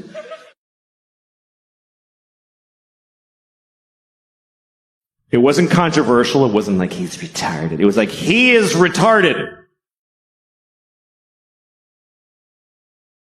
This fellow right here is retarded, right? I told you, yes, you're still retarded. He is retarded, everyone. And I grew up in Boston. We didn't say retarded in Boston. We said retarded. He's retarded. God bless him, he's fucking retarded. That's the way we used it. With love. Help the retarded. That's what people said in the 70s. Help the retarded. There was a lady outside the supermarket near my house every Christmas with a bell. She was like, help the retarded. Help the fucking retarded. Why? You gonna tell me she was a bad person? She was helping the retarded. And I feel like we had more of them around back then. I haven't seen one in years. In the 70s, there was a retarded guy in a windbreaker on every street corner. We were using the word and they were more in our lives. I swear to God, they were more. They were in our culture. There was TV movies about retarded people all the time. Tonight on ABC, a retarded boy's dream. There was one, I remember with Sean Cassidy. I don't know if you remember Sean Cassidy. Some of you too young. But Sean Cassidy, he began his career as a teen pop idol. He was a 13-year-old boy with a very hit song called Da Do Run Run. And he had feathered blonde hair and juicy lips. And he's on the cover of Teen Beat magazine, like. And everybody liked Sean Cassidy because he was sexy. It's a sexy boy. I thought he was sexy. I thought he was really sexy. I was 6 years old. But I already had inappropriate sex feelings for teenage boys when I was 6. I was an old soul. I was a pedophile when I was 6. I used to go up to teenage boys when I was 6, like, hey, how's it going? That kid's weird. He's got a boner. Anyway. Not anymore. I outgrew it. But, no. I'm not sexually attracted to teenage boys. I'm not. But I don't not get it. I mean, I get it. I'm not like, what? Like, you can see it. Like, I was in an airport once, and I'm walking along where people walk in the airport, and there's these chairs facing the aisle, and there's this family sitting there, a mom and a dad and 2 teenage boys, and they're like just both sitting with their phones with their legs. They're wearing like these shorts. One had cut-off shorts, and one had basketball shorts. And they both just had their legs open because they don't give a fuck. Both legs just splayed, and then just smooth, you know, just very. And I saw it. Didn't do anything to me. But I kind of wanted to stop and go, hey, fellas, let's close that shit up, huh? You're not getting me, but I know you're causing a problem for somebody in this airport. Let's close it up. I did not say that. Otherwise, I wouldn't be here. Anyway, let's return to the comfortable subject of retarded people, shall we? So Sean Cassidy. Sean Cassidy was a teen singer who then grew up. He was about 18. Now he was, old and gross. Nobody wanted to fuck him. So he started to act. And he had a movie on TV called Normal People, where he played a retarded man who wants to live a normal life. It was very inspiring, actually. And at one point, he didn't do like a big retarded character. He wore thick glasses. He talked like Elmer Fudd. That was the whole thing. So he goes up to the guy who runs the group home he lives in, and he says, I want to get a job. And the guys who runs it is like, Republican conservative. So he's like, you can't get a job. You're retarded, But then there's a liberal lady who works there, and she says, of course he can get a job. He's as good as anyone. So they let him get a job as an air traffic controller, whatever was available. And then he meets a woman who's also retarded who lives at the group home. He falls in love with her. It's a very nice love story. And he says, we want to get married. And the guy says, she says, but they're in love. So they get married. And then one day he says, we want to have a baby. And the liberal lady says, no fucking way. And they just shut them down right there. And that's the end of the movie. I swear to God, that's just how it ends. And the point of the movie is just, hey, there's a limit. Like, that's, I guess, what the point of it was. And that's pretty intense. But hey, retarded people were on television. We were talking about it. We were dealing with it. And they said the word retarded about 50,000 times in the movie. Now we don't say the word, and I don't see them anywhere. I guess that's my problem with it. And also, the word is not basically a bad word. It's a medical term. But it became a bad word because it's used as an insult, really. Not towards retarded people. Nobody does that. Nobody calls retarded people retarded to insult them. What would be the point of that? That would be like going up to a chair and saying, "You're a fucking chair." Like, what are you doing? No. People use it on their friends. Like, you're at a bar, your friend's like, "I don't have any more money for beer." And you're like, "You're fucking retarded." Do you know that? And in that moment, no one retarded is insulted. They're not. Do you know why? Because they're not there. Because we don't include them in our lives. They're not at the bar. How many of you have a retarded drinking buddy that you hang out with? No, you take them to the zoo when they're little and then fuck them.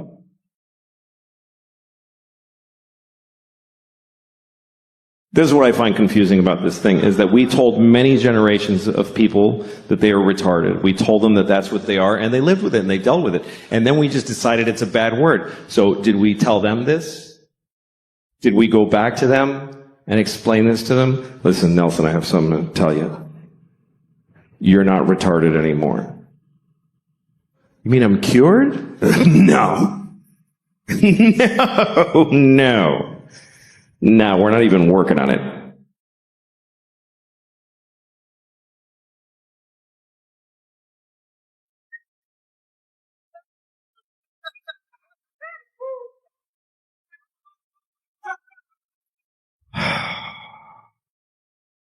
Anyway, I've been traveling.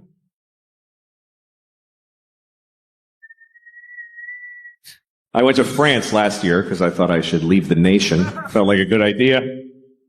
Would have left the planet if they had another one of those, but I went to France. I had a great time. I fell in love. I met a woman. I fell in love in France, and we've been together since then. It's been nice. Yeah, okay. It's nice having a girlfriend from another country because you learn a lot about that country. I learned a lot about France from being with her. I never knew these things about, like, one time she was sick, and I was taking care of her, so I gave her, she had a fever. I gave her a thermometer, and she put it in her asshole.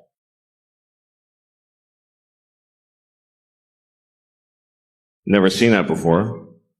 Turns out the whole country, all of France, puts thermometers in their assholes.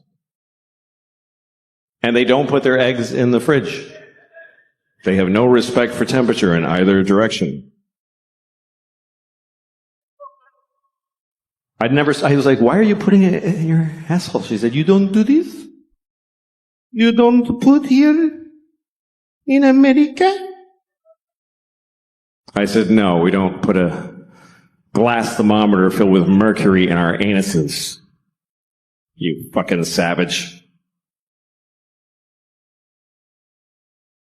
Well, we do it to babies and dogs because they can't talk. Every American baby's first words is, "Get that fucking thing out of my asshole." You ever take your dog's temperature?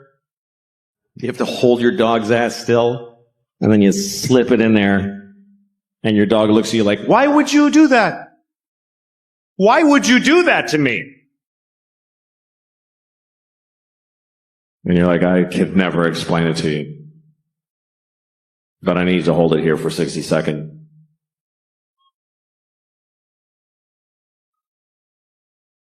Dogs are so dumb, it's fucking tragic. It's sad how dumb they are. They're in our lives and they know nothing about what's happening. You ever been having like a dramatic moment in your family, like you're in the living room telling the kids that grandma died and everybody's crying and the dog's sitting there like,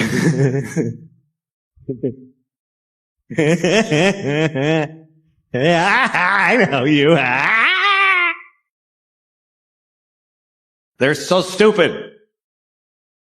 Incredibly stupid animals. They don't even know their own lives. They can't even handle their own lives mentally. You ever throw a ball for your dog and your dog gets the ball and brings it, and then you throw the ball again, the dog brings it, and then one of the times you throw the ball, the dog looks at you like, "I didn't see what happened." I'm sorry. I don't know anything now. It needs help. So you pointed the ball. There it is. Right there. It's right there. And the dog just looks at your finger. Because there's just no way he's going to get this concept that there's an invisible line that he can follow with his imagination.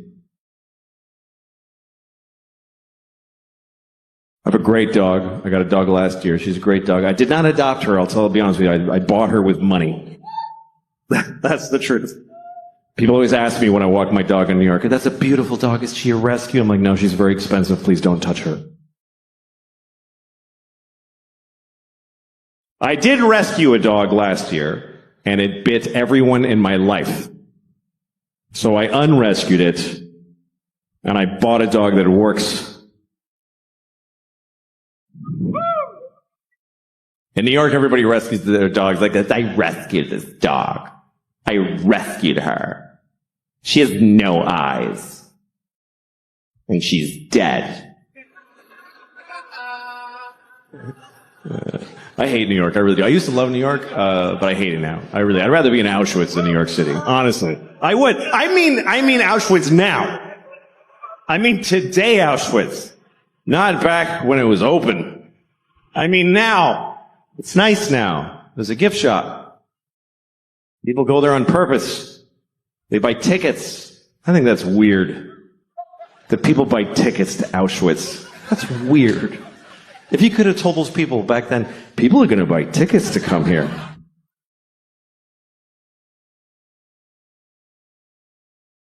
Yeah, wrap your head around that.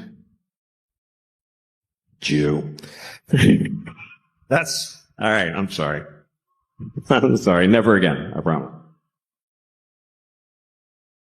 That's what we say about the Holocaust, never again, because they killed 6 million Jews. If they only killed like 10,000, would it be like, okay, 2 more times?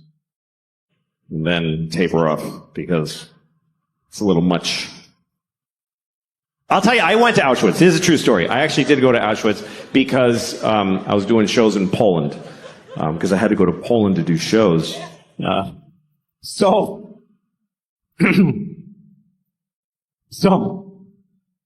I was in Krakow.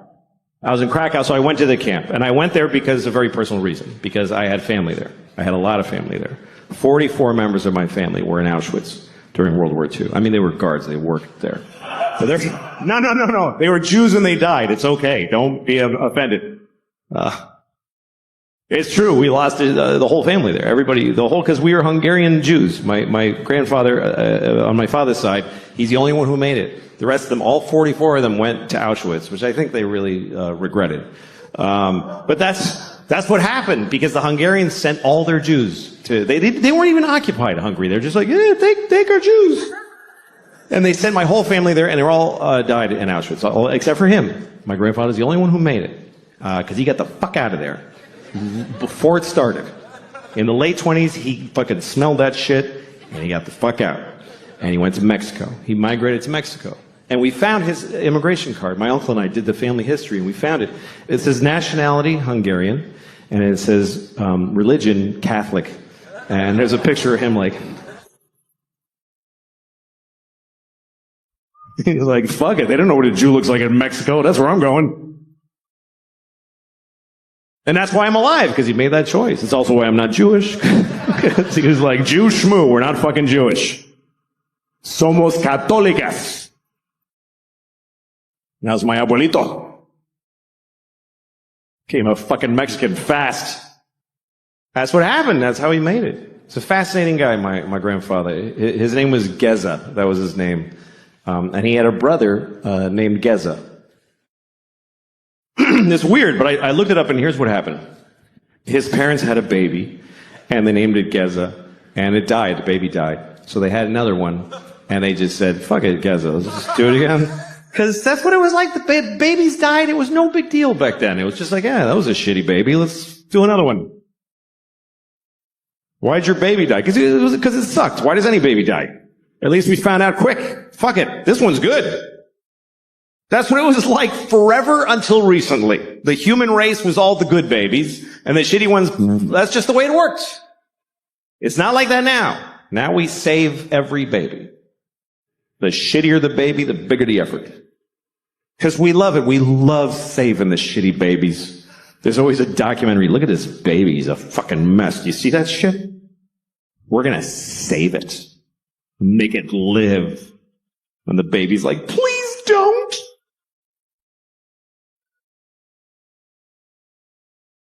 But we don't like when babies die. We get more upset when a baby dies. What? Who knows this baby? Did you hear about Jeff? No, he was here for 1 day. Nobody met him. And then if you die when you're old, nobody gives a shit. They're like, he was here long enough. Fuck him. You ever tell somebody, like, your grandmother died? My grandmother died. You're like, I'm so sorry. How old was she? She was 98. Oh. So why'd you even tell me? I'm 52, and I like my 50s. I like this part of my life. It's my favorite so far. I'll tell you why. Because I can still move around pretty good, and I don't have long to live.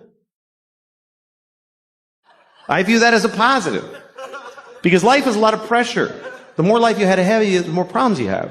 Like if you're 20, you might have 70 years to try not to be homeless or alone during. But I got maybe 24 years left. I can handle that. Like that's an amount of time. I'm like, yeah, I can fucking do that. I can cover 24 years. And it gets easier every year less that I have. Like I bought a winter coat the other day. I was like, this is my last coat. I don't need a bunch of these. It gets easier. I used to think I need to find a woman who will be with me forever. I need a string of girlfriends at this point. Just a few more I need 3 women in their 40s to get me through my 50s. And 2 in their 50s to get me through my 60s. And then when I'm 75, 21 years old. That's when I'm doing that. 21, she gets the rest of my money.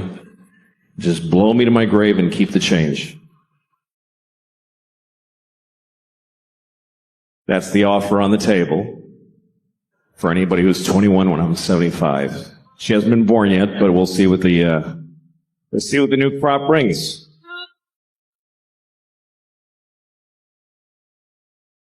My French girlfriend, she's 42, which is perfect. She's pornographically hot, but she's willing to fuck this mess. Because you have to be over 40 to have the compassion and the sense of humor to fuck around. She likes to be on top, which I think is because that's the best that I ever look, is laying on my back.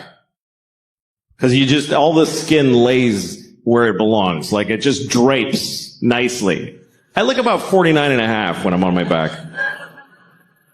And if I get on top of her, it comes off, it comes away from the bone like barbecued pork. And this shit, when you hang this, it's all red and bumpy. It's like the roof of a cave. It's a nightmare. And my tits are like flappy triangles with red tips. They look like candy corn that somebody stepped on.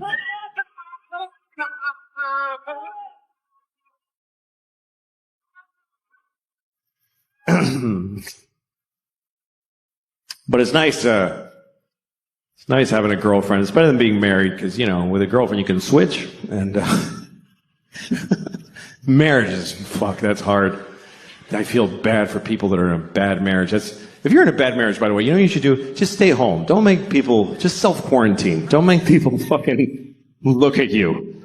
You know those couples that come over for dinner and they're holding a gun to each other's heads like, hi, thanks for having us. Fuck. There's always that awful moment at dinner. One of them's like, we saw that show on Wednesday. The other one's like, it wasn't Wednesday. I'm gonna fucking puke because of your life. Oh, that's bad. I was on an airplane one time, and a married couple came on, and they had been sat separately. There was some mistake, so they're trying to figure it out. And the woman, she's supposed to sit here, she comes up to me and she says, would you mind moving so I can sit with my husband? And he's behind her, he's like,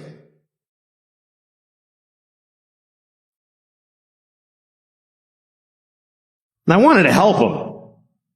But what am I going to say to his wife? Just, no, I won't move. Then I have to sit with her. So I just got off the plane. I didn't go on the trip. I got off the plane, and it took off, and it hit the World Trade Center. So that was bad. I'll never forget that day. Oh, fuck, that was so unnecessary. That was wildly unnecessary. I don't know, man. I'm sorry. I'm fucking mentally ill. I don't know what it is.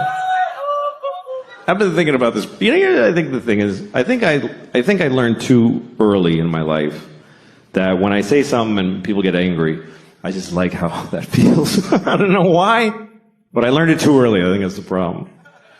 I learned that when I was 6. That's too young for that kind of, you know. I learned all the bad words when I was 6. I learned them all in one day from this old dude who hung around our neighborhood. I don't know if he lived there or what, but there was this old dude with a shitty coat and a dark tooth that was always walking around my neighborhood. And if you were a kid walking alone, he'd walk up and, hey, talk to you. Because it was the 70s. You could just walk up to kids and talk to them. Now you can't even fuck them. It's crazy how things are. Sorry. I know it's wrong to fuck kids, by the way. Just to be clear, I know that fucking children is wrong. I don't even need to be told. I just know that it's wrong. I would know it was wrong even if it was popular. Even if people were like, you should fuck kids, it's great. I wouldn't do it. Even if kids came up to me all the time, you should fuck me, I like it, I wouldn't mind at all. I would say, no, thank you, young man. Even if doctors proved that it was beneficial to the health of children to fuck them, I wouldn't do it. I wouldn't fuck a kid to save his life. That's even if somebody said to me, if you fuck just this one kid, then no kid will ever get fucked ever again.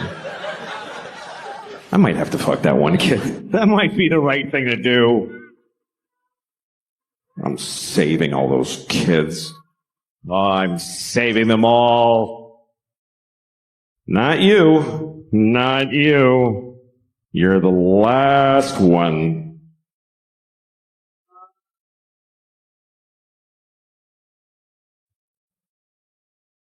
It's hypothetically. Anyway, so the old man came up to me on the street, and he said, "Hey, do you want to know all the bad words?" And I said, "Yes, I think I do." So he's like, "All right, okay, fuck, shit, piss, dick, balls, ass, cock, diarrhea, pussy, fart, cum." And I was like, just felt so good. I went to school, I went right up to my teacher, I said, "Fuck, shit, piss, dick, balls, ass, cock, diarrhea, cum, fart."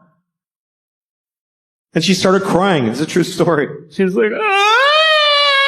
She started crying. I had a boner. I was so happy. Is it the best moment of my life?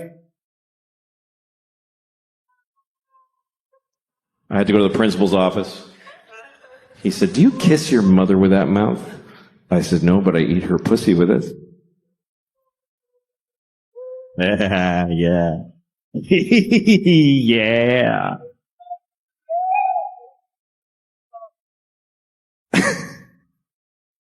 Anyway, relationships are tough. That's what I'm talking about. I used to date a woman who was a vegan, so I had to fuck her with my dick substitute. And remember when meeting a vegan was weird? Remember when that was like a strange thing? Like, oh, what is that? Like, you probably met your first vegan in the 90s. You had like a dinner party, and somebody brought a vegan. And they said, "Just so you know, I'm a vegan." And you're like, "I'm sorry, you're a vegetarian?" And they're like, "No."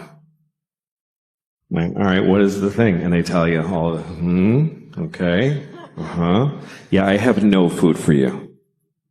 You can eat a napkin and shit paper, I don't care. But then you met another vegan, and you're like, oh, okay. And then now they're everywhere. Now, who cares? There's several vegans in restaurants and whatever. It's kind of like gay people, sort of a similar trajectory of growth and acceptance in the culture, you know? The gay people and vegans have a lot in common. Like, they both have to tell their families at Thanksgiving. That's when they have to tell them. And dad gets angry. Your mother worked all night cooking that turkey, and you're telling me you're a fucking faggot? You know, it's drama. But those are the old days. Things are better now. I think it's pretty amazing when you think about it. The people used to say that being gay was wrong. Pretty recently, folks used to, like most people used to say that being gay was wrong. Of course, it's not wrong to be gay. I mean, it's pretty gay, but it's not wrong. But that's what people used to say. And now nobody says that. And I think that's a positive change. I think that's a good thing. Although I do wonder if there are gay people who miss when it was wrong. Maybe there's a few who miss when it was, because wasn't it a little more fun when it was like, this is fucking crazy? Like, didn't that give it a little zhuzh, a little, I could lose my job, oh fuck. Because now they're like everybody else, which is great, and they can get married, that's terrific. But is that fun to fuck your husband at your house? Wasn't it more fun to be in an old nightclub at 4 a.m, like, I'm breaking my mother's heart? Oh, yeah. I don't know. I don't even mean just gay people. Just some people like when sex is a little fucked up, you know? Some people like when sex is a little fucked up. All right. No. All right, you want to talk about it? Should we talk about it? Yeah, all right. I don't mind talking about it. Okay. Here's what I'll give you some advice. Here's some advice that really only I can give you. Here's my advice. If you ever ask somebody, can I jerk off in front of you? Let me finish. Let me finish what I'm saying. Fuck. Okay. If you ever ask somebody, may I jerk off in front of you? And they say yes. Just say, are you sure? That's the first part. And then if they say yes, just don't fucking do it. Just don't do it. Because look, whatever you're into, okay? Because everybody's got their thing. Whatever your thing is, I don't know. You all have your thing. I don't know what your thing is. You're so fucking lucky that I don't know what your thing is. Do you understand how lucky you are that people don't know your fucking thing? Because everybody knows my thing. Everybody knows my fucking thing now. Obama knows my thing. Do you understand how that feels? To know that Obama was like, good Lord.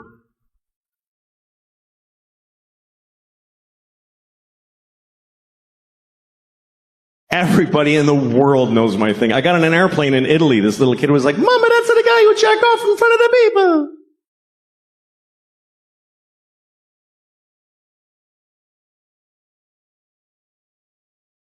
So whatever your thing is, I don't know what it is. Maybe you can't come unless you have your father on speakerphone. Whatever it is.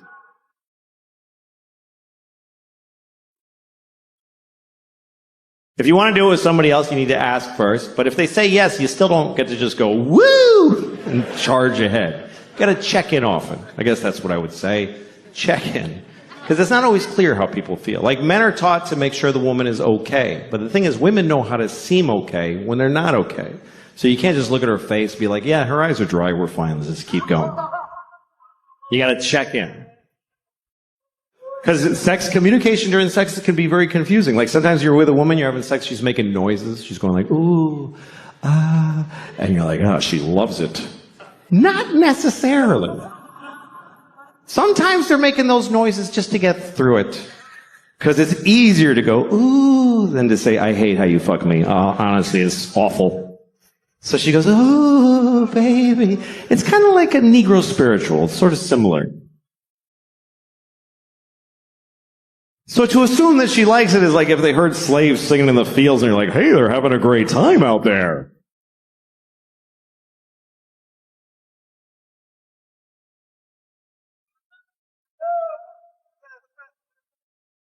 As far as my thing, I don't know what the fuck. People are like, why do you want to do it anyway? Okay, I don't know. I like jerking off. I don't like being alone. That's all I can tell you. I get lonely. Where is everyone? It's just sad. I like company. I like to share. I'm good at it too. If you're good at juggling, you wouldn't do it alone in the dark. You would gather folks and amaze them.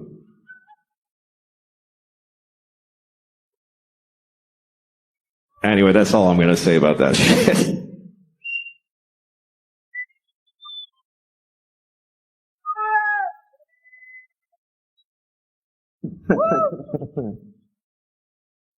Well, let me ask you a question. You ever wonder how many people ever fucked your mom? We're almost done. You're doing great. This is important to me. You ever look at your mom and go like, Mom, how many dicks? Just how many? I lost my mom, so those are the things I don't know, so I'm curious. I don't feel like a lot of dudes fuck my mom. Not because she's like pure, but because I don't think so. But I hope it was as many as she wanted. That's what I hope. I hope she got all the dicks she ever dreamed of, because I loved her. I hope at the end my mom was like, that was plenty of dicks.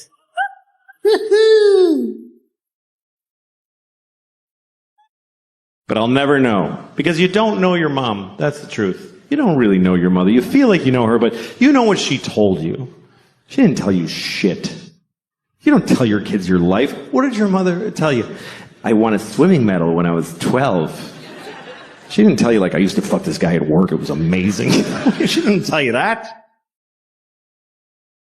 Think about your mom's life story as she told it to you. There's huge holes in that story.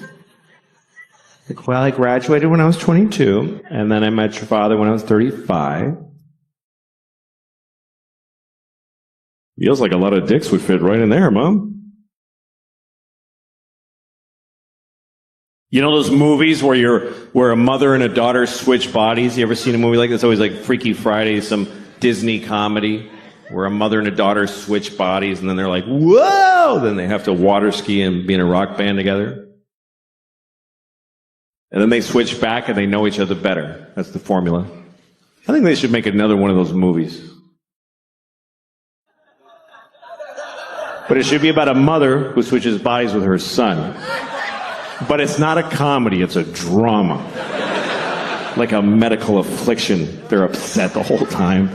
She's in the bathroom in the morning. I'm holding my son's penis. It's confusing. And her son is in her body. He's like, I don't want to be my mommy anymore. I don't like how it feels.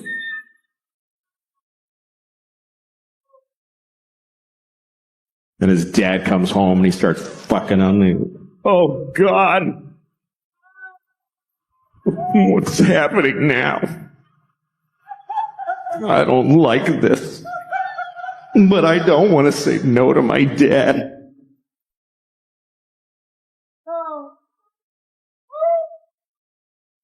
And then at the end of the movie, they never switch back.